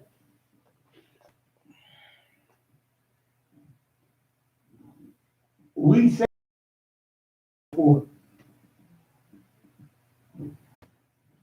get us some land far away out and everything and get isolated. Say that, right? Amen. But if you ready to live that way. Yeah. You think you're gonna take those houses?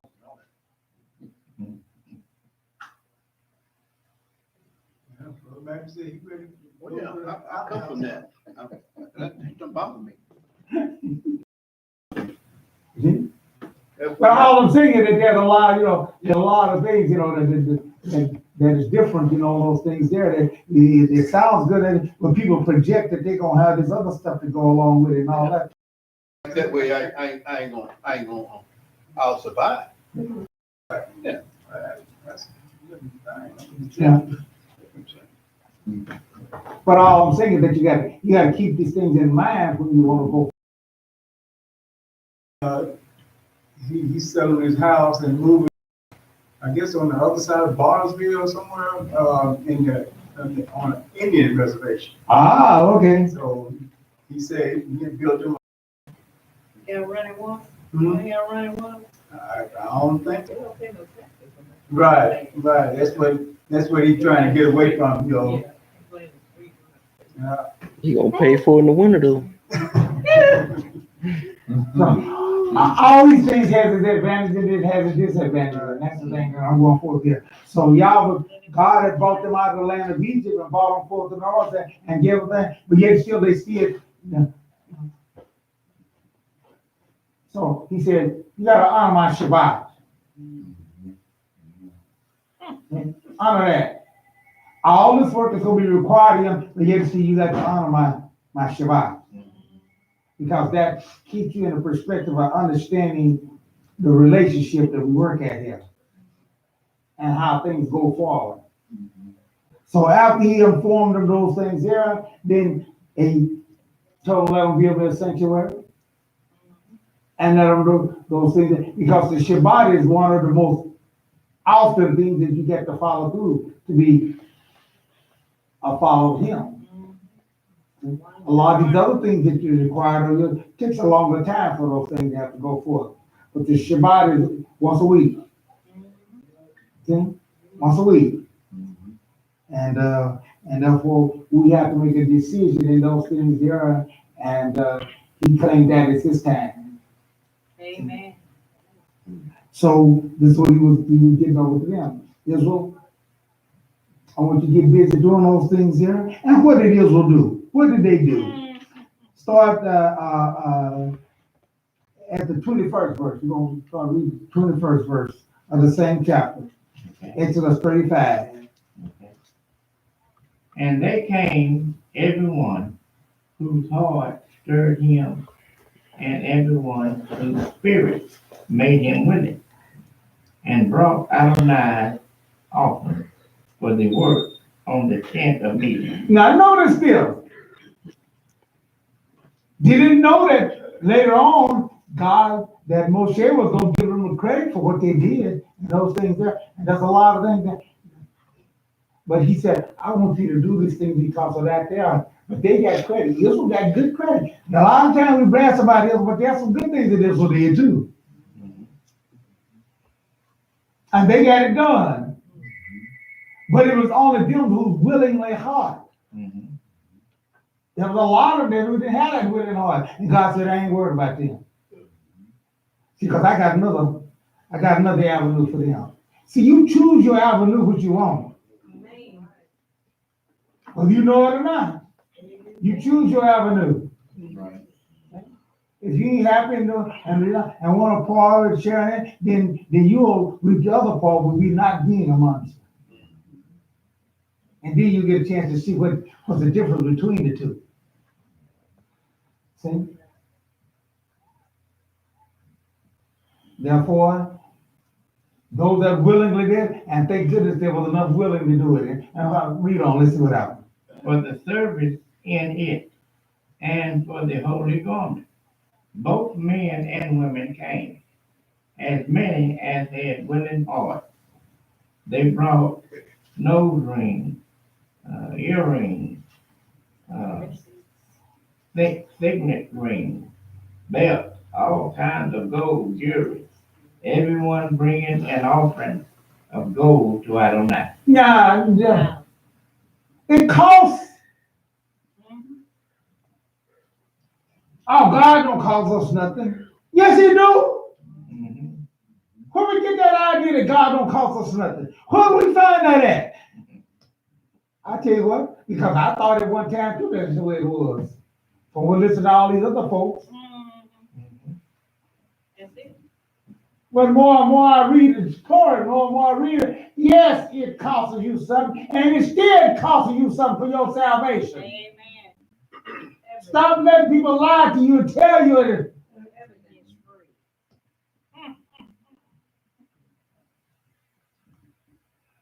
See? But Israel did it. They let them do those things there, and they came forth and they gave, and they did, and read on. Everyone who had blue, purple, or scarlet yarn, fine linen, canvas, ram skins of fine leather, brought them. No, look at them. I can see some of the sisters saying, ooh, man, this blue here, that's gonna make you a nice dress one. All right. Hey, no. We need that at the what's called.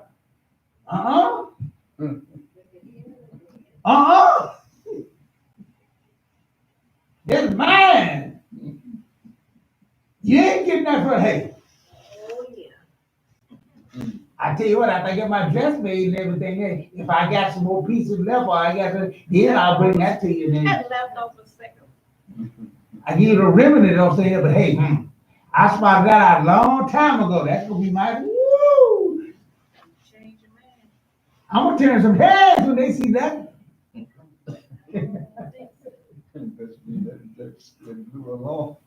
That's how I want to bring that. Bring the back.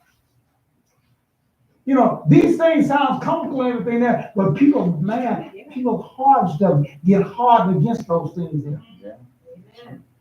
Amen. Get the accent.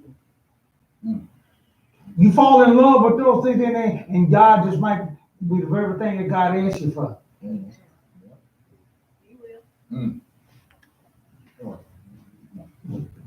Did to Abraham. Yeah. Didn't Yeah. he? A son you've been working for all this time, and been hollering all that time, and the one that I finally bless you with, you rejoice, and bring him up there. You know how hard that was? Can you imagine? Can you got any idea? And he done sent the other one away too. Can you imagine how hard that was?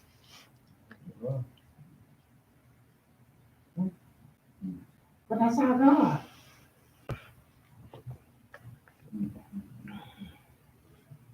Always of a free will. It makes it easy when we got a free will attitude. Remain. Even if you do it, hey, I'm gonna do it because I don't want nobody to say they're gonna be talking about me and they say, here, I go. No. That's not free will. That's right.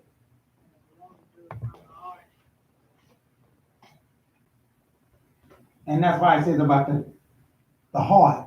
Because the heart is the one that makes it Amen. easy or hard. If you got a heart of flesh, it's easy to follow through with God. If you got that stone heart, it's hard. Yeah.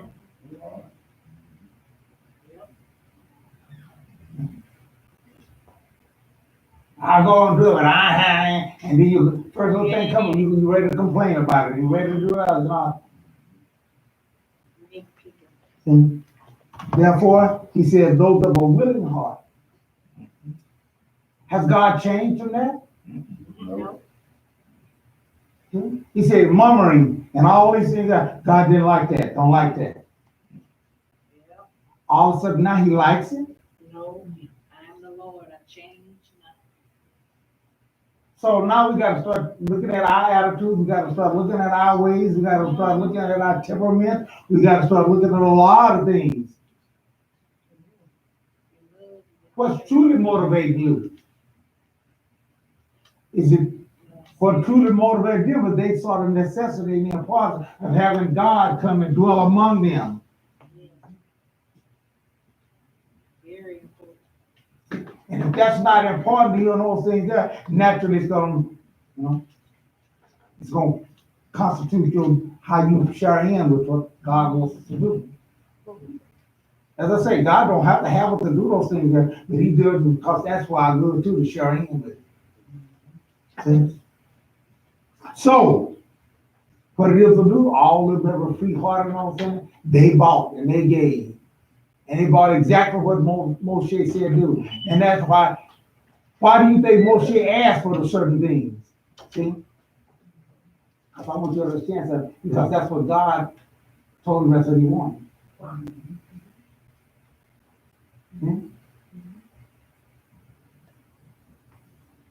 But not only that there, but their skills, right? Mm-hmm. Where did you start reading that? I'm at chapter 24. Okay, 24. Read on to 28. Okay. Everyone contributing silver or bronze brought his offering for Adonai, and everyone who had a teacher wood, stump, silver for any of the work brought it. All the women who were skilled at spinning. Yeah. I know what spinning is, right? Yeah, making garments from silk. Making silk to garment. They had a machine for it. There wasn't no, what's the name of it? They got a cloth store right down, down on 21st Street down. We used to go to it. They didn't have it out there. So they had to spin that stuff there, and they took that from the animals and from the goat hair and those things there, and they split that in. Then they took the lamb wool and stuff and they split that. That's what I'm talking. There was a lot of stuff that was free, but yet just somebody got to do the work. Somebody, and the ladies were. So ladies say, hey, you used to put everything on the man. Well, the man will do no. Ladies had to skip. They had to get to work too. Everybody has a part to do in the sharing with this.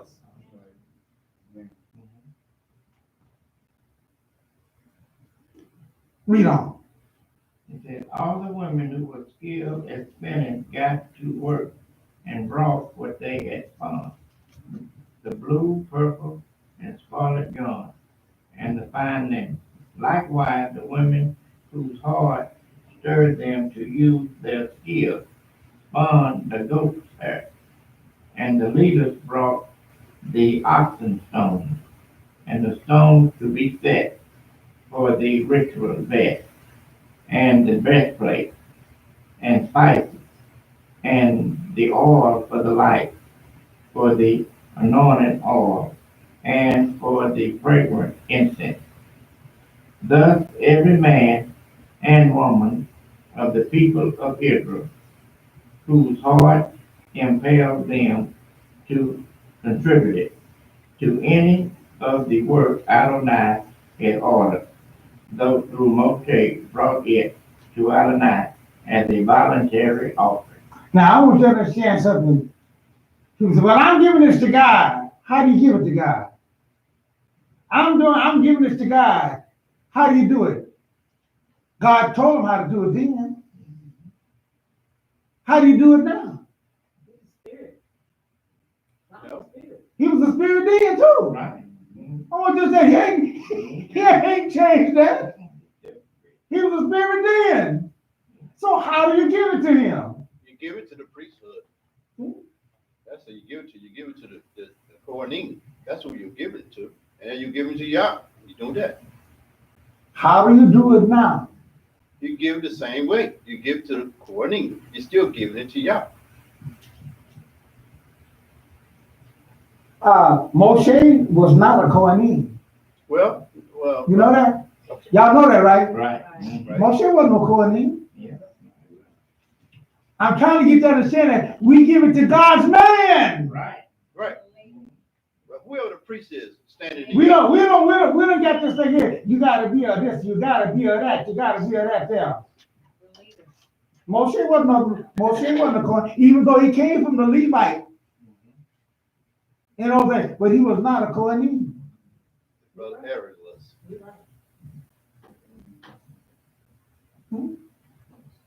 And we do it the way that God say do it, and I'm supposed to, and he. That's what I found his God. Found his order.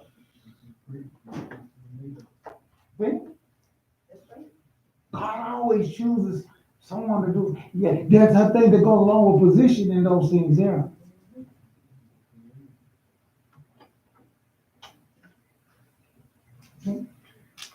They even forgot that they had placed him in that position as leader. No, Moshe, you do that, you gonna do that, you do that, because we don't want to hear that more. We don't want to be in that. Yeah, we want it all when it's all right. We want to be in that. But then when it comes to the other situation, when it comes to that tough and hard to that, then somebody else, oh yeah, you doing a good job. Yeah,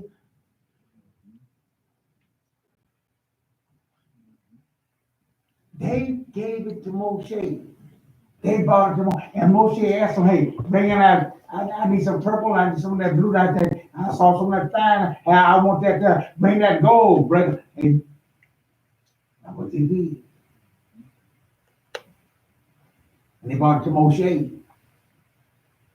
And God said that you're doing it for me. You bring it to me. You're doing those things here.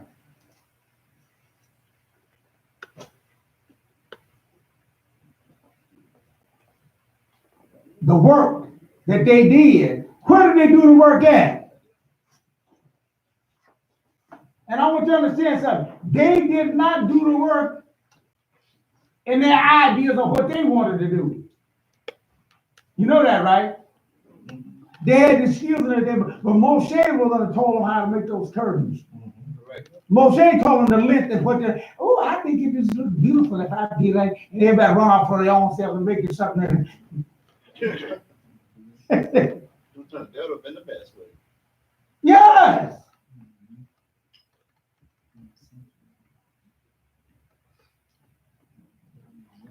Now all y'all got the skill and all of this. Y'all come here, I'll tell you what I need and this thing, and y'all work according to the way this. We gotta learn how to work together, those things. You know, there ain't no half part.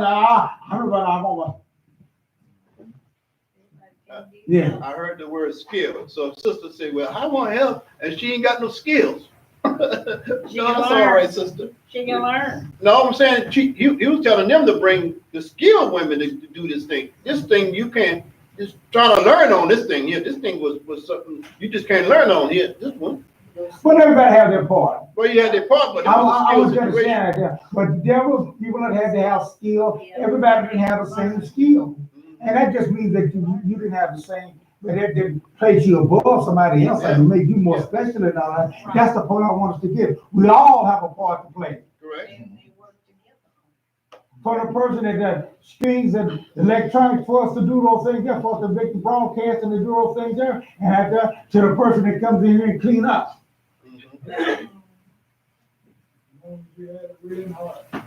Right.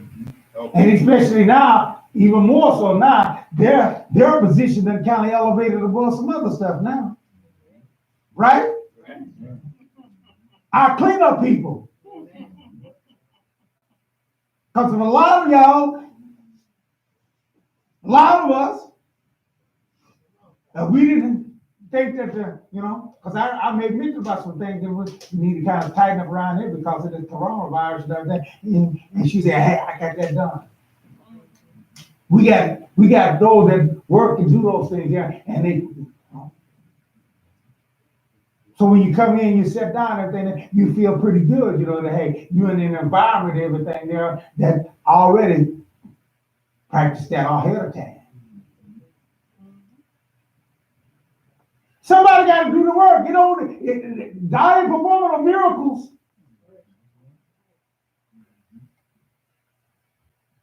Somebody has to wipe, someone makes it, make that Clorox mixture and then do all those things there, and it come down here. I had a little credit to do with it and everything there. I bought the Clorox.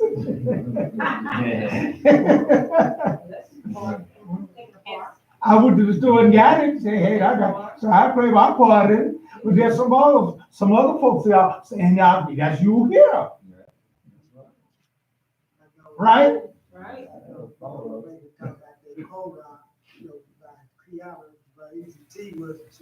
Our sister, when she was staying, they would put in the kid bath water there. Make sure they didn't get no kind of virus. That Clorox before you bath water. Yeah, right. Yeah, they were going way back then. Oh, yeah. Yeah.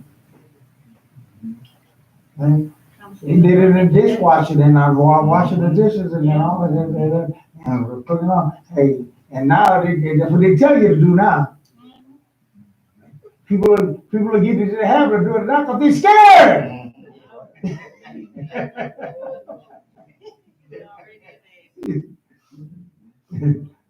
But here we see that they did those skills, but you got to work in coordination. You got to have somebody coordinate those things. You got to get those things, and you got to get those things, and that's the point over there. So we got to learn how to work together and to do those things. You do your part, I do my. Other folks. That's what I'm trying to say. Other folks, and we all come, and we got a building that we can say, keeps sanitized, keeps nice, and keeps. But somebody had to do it. That's the point I want to get. See? God can put a scan down through his hood and everything else. No. Pretty soon, hey, the grasses begin to grow. I had to get out there and cut my lawn the other day, man. I sure did get out there then. After I got a little scared, I'm driving into the house there, and then into the garage there, and I didn't even see it, but my wife did. She said, what's that? What fell off the garage door? What are you talking about there? There was no shoulders. You talking about when you lit the garage up? Yeah. You're trying to get in. Yeah, he want to get away from the garage. Yeah, no shoulders when the garage went up there. He slipped off of that and other than. Boy, he was trying to get away in that garage. I said, oh no, I got to go get him. Hey, that fear of no shoulders was more. I have more fear of getting him to make sure you don't get the right hide in there than it was getting him. Sister, I went on in there, got him. That's a harmless grass snake. They're supposed to eat bugs. You let him go. I don't know nothing about no other thing. They're already over there. That's probably what it was. You said, I don't care. Well, I see them on the heaven. I see them on the same.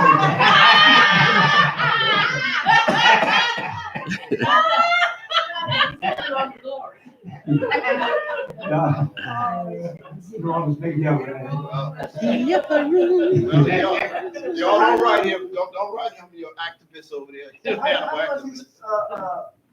So he must have been right on top. I don't know how he was at it. He could be on the bottom where it rolled up at. Oh, he was on the bottom? Yeah, and then between. Oh. Between, yeah. Oh, so he was getting to ride up. Yeah. I'm so glad right there, because I thinking, hey, I could have walked under there, man, and she finished.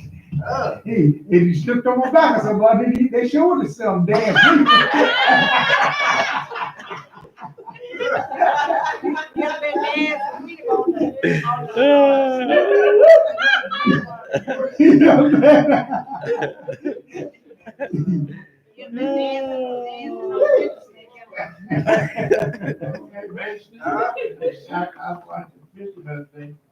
Bill Gates, you know, he's big known fishing guy.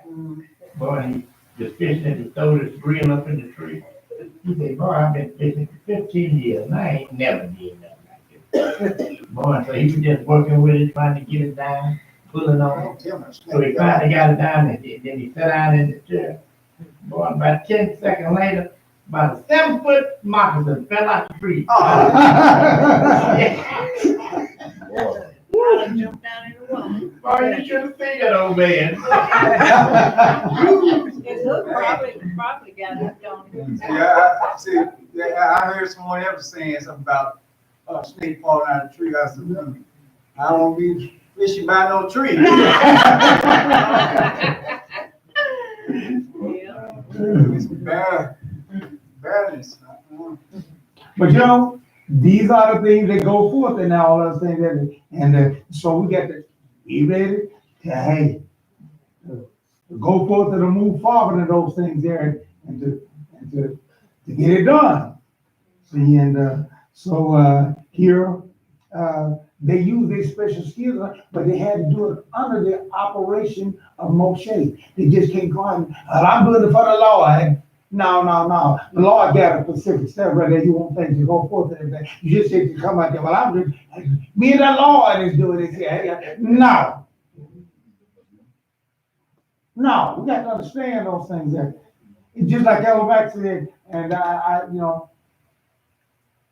the house of God and everything there is to be composed of people that have specialty for all these different things. But what happens is, person get ability to do this here, and they want to go out and start a whole ministry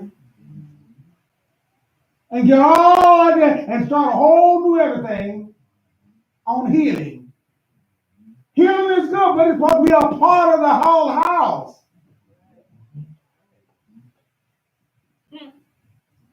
And then they want to acquire things ain't like Torah because we don't want to work together. We want to go out there and get, I'm getting established my own. That's the way the world is. And we sit out there and look and see how the world operates and do things, and that's what we want to do. Instead of using our skills and using our ability and use those things there to. Amen. Right. We all got a sharing with those things. We all got a part to do and everything there. Everybody don't have a singing ability and all those things. Because we've been singing, and we have certain people that use their skills, you know, to do those things. But we got our working operation. They got to follow through. They just can't jump up and, you know, I'm ready to sing. I'm going to sing so and so and so. No. That's right. Right? That's what I'm saying, right? That's right.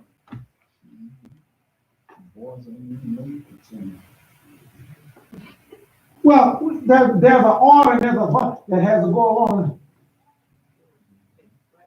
See? And those who have a willing mind, if they don't mind that. Them that have that other attitude and those things, that one.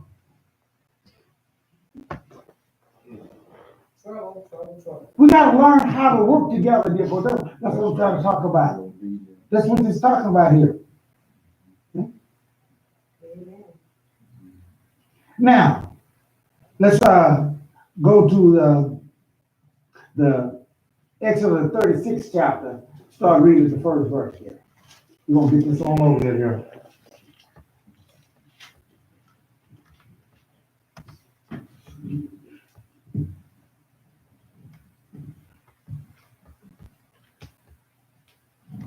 Exodus 36. 1. Okay.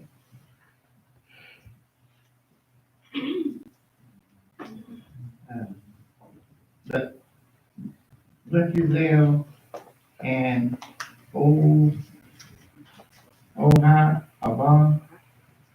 along with all the fragments whom Adonai has endowed with the wisdom and skill necessary to carry out the work needed for the sanctuary, or to do exactly according to everything Adonai had ordered. Now, there you go. To do exactly, that's the part I want to get at. God is an exact God. Amen. He just can't come along and stick something in. He showed that in everything that he did. Even when they got ready to make the temple in Jerusalem there. And they bought the stones and everything there.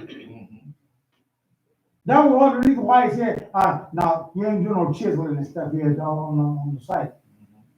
If that stone ain't qualified like I told you, and then the mention I told you, you have to take it back to the quarry and then do it, and then bring it back. Amen. Amen. That's how exact our God is. Amen. When he says something like that, that's what he means. You don't mean for us to go and say something else, spiritualize it all out and bring it all out and make it something else different from what he's saying. That stone was pretty heavy. See? When you went there, you definitely had to bring that right. Of course. That wasn't no light. And there are others that had to do the work to do those things there. And there had to be a teamwork. Mm-hmm. And everything about it, that going and you're going to go forth and all that, you got to learn how to work in unison with one another. And therefore, this is what they did. They bought those things and they worked and they worked, and guess that they were successful. See? Now, we go to Exodus, the 39th chapter. Yeah, Exodus 39. And you're going to start reading at the 42nd verse. Now, but we didn't read that. If you want to go there and read about it, you'll see that God set people over people. That's another thing you got to understand. Why she gets all right, why they, all these things are attitudes and principles that we got to understand. That's the way it works. As I always tell you, we're going to have a dinner here and stuff like that. I go to one person to look for all those things. Well, why they doing that? Because you can't leave it to us all just to do what we want to do. You wind up with cornbread. A cornbread dinner. I like cornbread, but I don't want it to be the whole dinner. Right? Right. Maybe something. I'll be all happy, but I won't. I'll be happy. You might be happy, but I won't. I ain't never heard of cornbread. But that's what I'm saying. But if they're going to no, I'll bring cornbread. I'll bring cornbread. And everybody, no, you got to have somebody to say, no, you need to bring this here. Right. Can you bring this here? And sure, hey, who made her so and so and so? Who made them so and so and so? Why I got to do what they want? I want to do so and so. We just any other excuse not to work together. We got to change that. Amen. God requires that of us to do those things here, and He equates that with Him. That's the point I want us to get and see.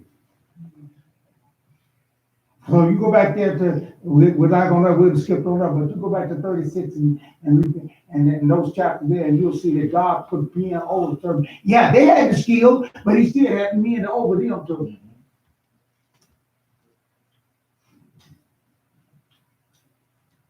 There were those that had the skill to work out with the silver. There were those that had the skill to work out with the gold, and they knew how to fashion that and all those things like that. But they had to have people over them. Are we ready for that? This is beyond just want to be righteous and all that thing. Can we also work as a right? Some folks can't because they want to be too independent minded. Hello. Can't have that. Amen. You just don't work that way. Amen. Can't have your way. And he that want to be the utmost and want to have the highest credentials, Most responsible. you know what's going to be required of you, right? Right. Servant of all. That's it. Servant of everybody. Talk about the guy there. He said, yes. He said, what? He said, man, so you worked a lot. I said, yeah. He said, oh, remember, you all right? I said, man, I get more orders than anybody.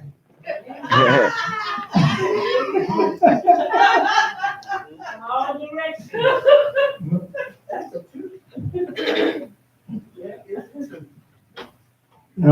Yeah, some people get the water and everything.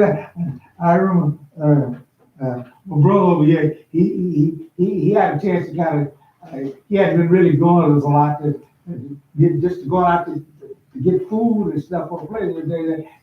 He hadn't been doing that there. He's kind of catching on the inside of it, but he had a chance to kind of go with us and he said, whoa! See?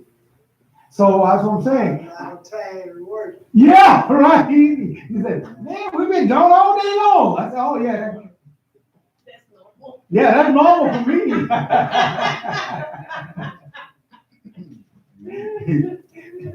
Technology didn't help make it even worse for me. I used to get by. Well, I didn't know nothing about it because the phone and technology, stepping up the technology, boy, that even got it worse. But yet still, that goes to the territory. See? And that's all I'm saying is that we've got to be willing to understand those things there. But we can get it done. See? We can get those things done. What happened there? Look at what Ezra did. This is Exodus 39:42. Mm-hmm. The people of Israel did all the work, just as Adonai had ordered Moshe. All right. How did they do it? They did all the work. But how did they do it? Exactly as Adonai had ordered them to do. That's it, right? God did not come down there and tell not one of the people, you do it this way and not that. My understanding. No. See? It was Moshe, that's right. He went through his man. And those that want to step up in that position and those things, I understand, hey, that's the way it is, and that's the way we got to see those things. You have some of them that talk a little against him and all like that. Then we got to put you aside and say, hey, look, you got to make your mind up. But Israel, they got it done. They worked, they put these skills together, they did those things there, and they did it according to what Moshe told them to do. And Moshe got the credit from God because he was being judged by God as to whether or not he was going to be qualified or not. Amen. See, so it works all the way around. Amen. See? And that's why I was telling, there's certain avenues and certain things that you do and all of that. That's your point, and that's it. And then it don't apply to nobody else. You know? Once the ladies made those curtains and everything, her job was through. See? Now to get up there on the ladder and put over there and put them loops in there and they put the golden loops and stuff in there and all that so they can hang on the pole, that belongs to somebody else to do. And we had to learn how to work on those things there, but they all got it done. That was a lavish, that was a fantastic thing that was built out in the wilderness out there.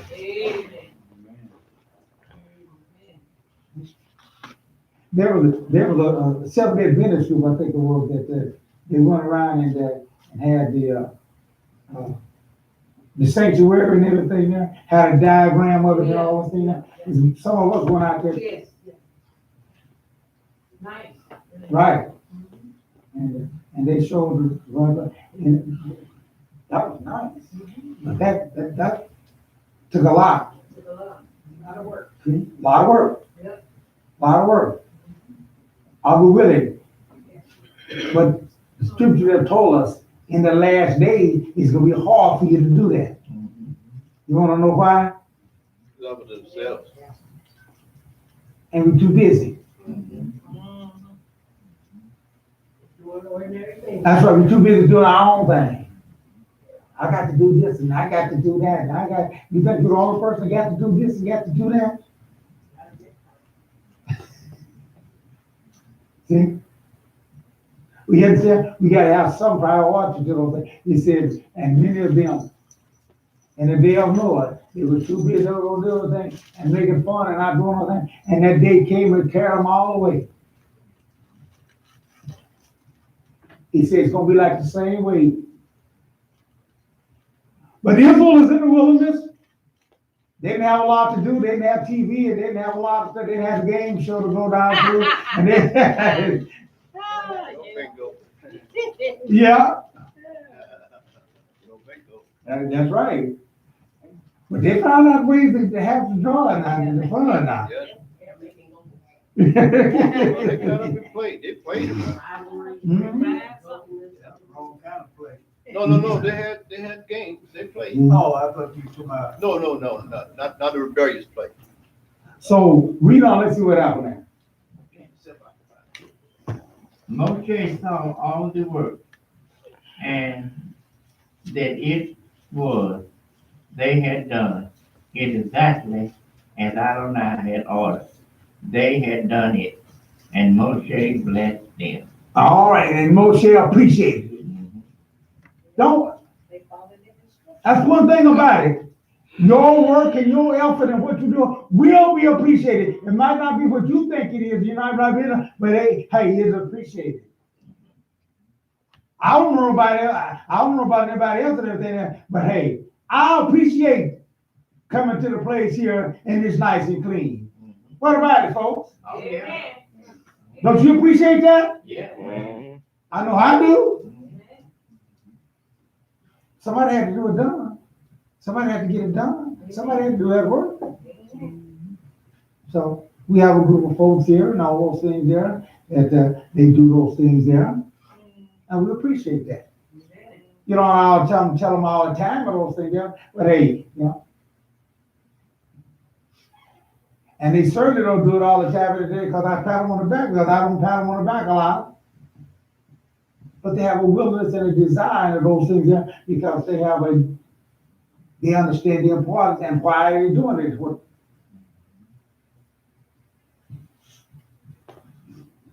So I appreciate those things there, and these things, and so they did it according to him, and then after they did it according to him,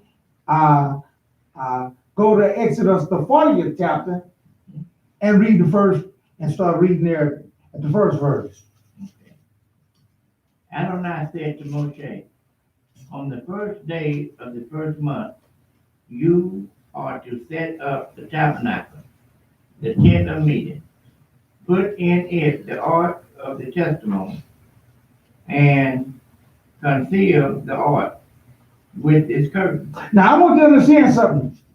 The leader, the head man, don't always know everything. People are like, Moshe didn't know everything. God did not tell him when and what day he did everything he wanted that erected. Mm-hmm. Not until he had got everything finished. I said to Moshe, on the first day of the month, you are to set up the tabernacle. Now, God, he didn't know it ahead of time. If he did it, God wouldn't have to tell him that. Mm-hmm. He didn't know that. Yeah. And God waited on up to the time and told him when to do it. I want you to understand that just because you're the man and those things, don't mean that you know everything. Amen. Amen. If they run up there and ask Moshe, well, Moshe, when we gonna get all this stuff done and when you gonna open it up? I done did my part to say like the woman did the curtains and everything, and I want to see my work. I want to see my. No, it ain't time yet. It ain't time yet. But when the right time comes and everything, God tells us now's the time to do this. And that's exactly what Moshe did. Read on. Okay. Put in it the ark of the testimony, and conceal the ark with the curtain. Bring in the table, and arrange its display. Bring in the menorah, and light its lamp. All right. So God gave Moshe instructions about the sanctuary. Everything about it. how to make it arrange. Now he knew all about how to make it and all that, but he still didn't know about how to arrange it and how it was gonna go. God had to tell him that later on. Now for shortness of time, we're gonna go down to the same chapter there and read the 33rd verse. Of Exodus 40. Finally, he erected the courtyard around the tabernacle and the altar and set up the screen for the entrance to the courtyard. Then the cloud covered the tent of meeting, and the glory of Adonai filled the tabernacle. Moshe was unable to enter the tent of meeting because the cloud remained on it, and the glory of Adonai filled the tabernacle. Whenever the cloud was taken up. Okay, that's it. That's just for right now. Okay. What happened? When everything was completed, according to what God had said, Moshe was the first Kohanim high priest action, but he was not one. When he set up everything there, Moshe came in there and showed him what to do and how to do it and everything there. And guess what, dear folks? His job was complete. Moshe's job was good. Now, not leading this one, I want you to get this now so we can understand. Not leading, but for that and all that, his job was complete.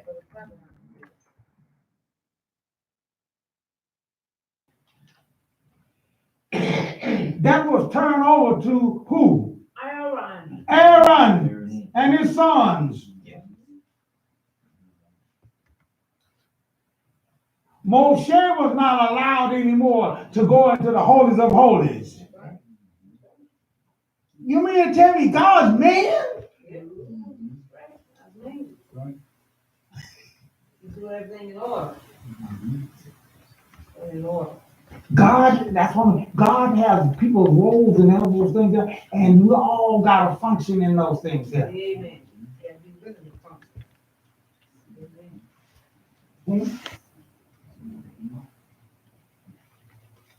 And I'm pretty sure Moshe said, hey, I'm glad for this year because that being a Kohanim is a bad boy. You know? Because at that time, they especially, every time you went into that day, your life was on the line. You know that, right? There was no plaything. We kind of got this coronavirus going around now, and every time you step out the house, now you kind of, if you don't, I know your mind do think about it, especially if you know you're going to a crowded place and everything. You kind of. Don't hear nobody sneeze. Oh. I'll call. You gonna be trying to look to see. I love when you get a haircut. You're going that way. Boy, John Ritter, you need to go get a haircut. I want this man that got his clippers 7 times. You know, cutting all these people's heads. Yeah. I don't know. I thought about that same thing. I thought of that same thing you talk about the other day. Cause this guy that I go to, he have a lot of young guys in it. I said, man, he got to look. Then I got to sit in wait in line and all that stuff. I said, you don't look that bad. I didn't don't look that bad. I moved on. Young guys, they think they. Cause they got this wrong impression about the coronavirus. Now, as it kind of streaming around that, they'll get more concerned about it now. But at first, they was, and so, but yet still, everyone, my point is, everyone has to give an accountability. Everyone has to know, and everyone is going to be instructed. I don't care what position you're in, you got to follow instructions. Amen. Even the Mashiach, he had to follow instructions. Amen. Right. Amen. See? He had to follow instructions. When the Father says there ain't no other way he wanted to go through that there, he had to knuckle on down and get it done. And I was rough on him, boy, because it had been pretty bad for the sweat, dropped the blood, you know, as well as he was sweating. See? Therefore, let us work on those things, and then God will give us approval. Amen. And God will give you the ultimate glory. But he's not going to give you approval until he come up to his standard. Amen. Come up to his point. Amen. That's where God has always been. That's the way he still is. If you don't come up to a certain level in those things there, you're not going to get his approval. Amen. When they did everything right, got all those things there, got everything put in there, and got it all put on, and then how did God show his approval? See? How did he show it? Smoke. We're going to read on it and he's going to tell us. Whenever the cloud was taken up, So, go back and read 33. Yeah, because this on to finally he exacted the courtyard around the tabernacle and the altar, and set up the screen for the entrance of the courtyard. Then the cloud covered the tent of meeting, and the glory of Adonai filled the tabernacle. Moshe was unable to enter the tent of meeting because the cloud remained over it, and the glory of Adonai filled the tabernacle. All right, there we go. God had kind of seen himself to that cloud of glory that went forth and those things there and all that. And he was ready, and he occupied those things there, and he showed his approval. They didn't have no control over it. And God had a special control of something that people really didn't think about it until now. But if you think about it, God always showed his specialties, in a certain way. Read on. Whenever the cloud was taken up from over the tabernacle, the people of Israel continued with all their travels. But if the cloud was not taken up, then they did not travel onward until the day when it was taken up. For the cloud of Adonai was above the tabernacle during the day, and fire was in the cloud at night. All right, now, the rabbi say there's a picture there. We got a little picture over there on the wall here, and on that picture there, it shows that little cloud type thing in the back there. It goes up there, and I don't know if you can pick it up or not on the put the column there or not. Oh. Yeah. Yeah. What you pointing to right there? There was something unique about that. He said, what's so special about that? That cloud stayed vertically. It didn't matter whether the wind blows or what. It stayed vertically and stayed like that all the time. And then it was a cloud by day, and then it turned into a pillar of fire by night. See? God was showing his magic. And then when it moved and left, Moshe come out. They might not know, but Moshe knew. He come out, didn't see that up there. Time to pack up. Well, we like it here. No, it's time to go. That's the way God do things here, folks. In closing for today, see, Yah wants us to use our skills, our talent.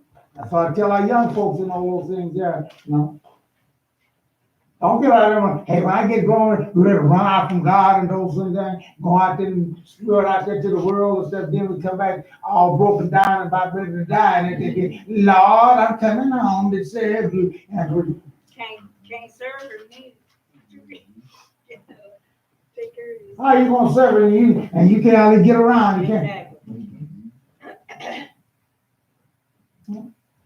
Yeah, you gotta make a living out there, but we also gotta keep in mind those things there, see?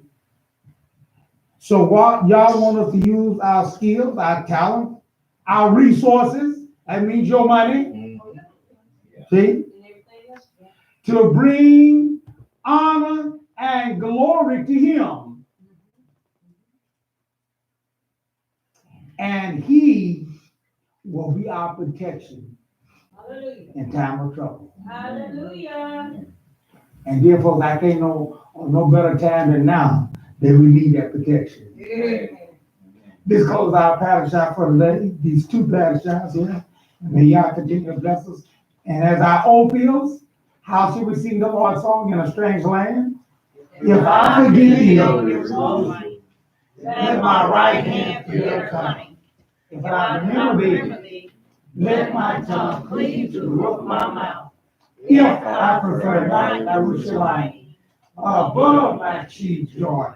Psalm 137, verses 5 and 6. We're now taking the hands of the Shemash for the closing of the service.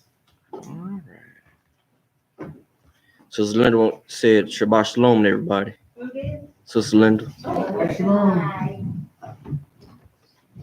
Shalom.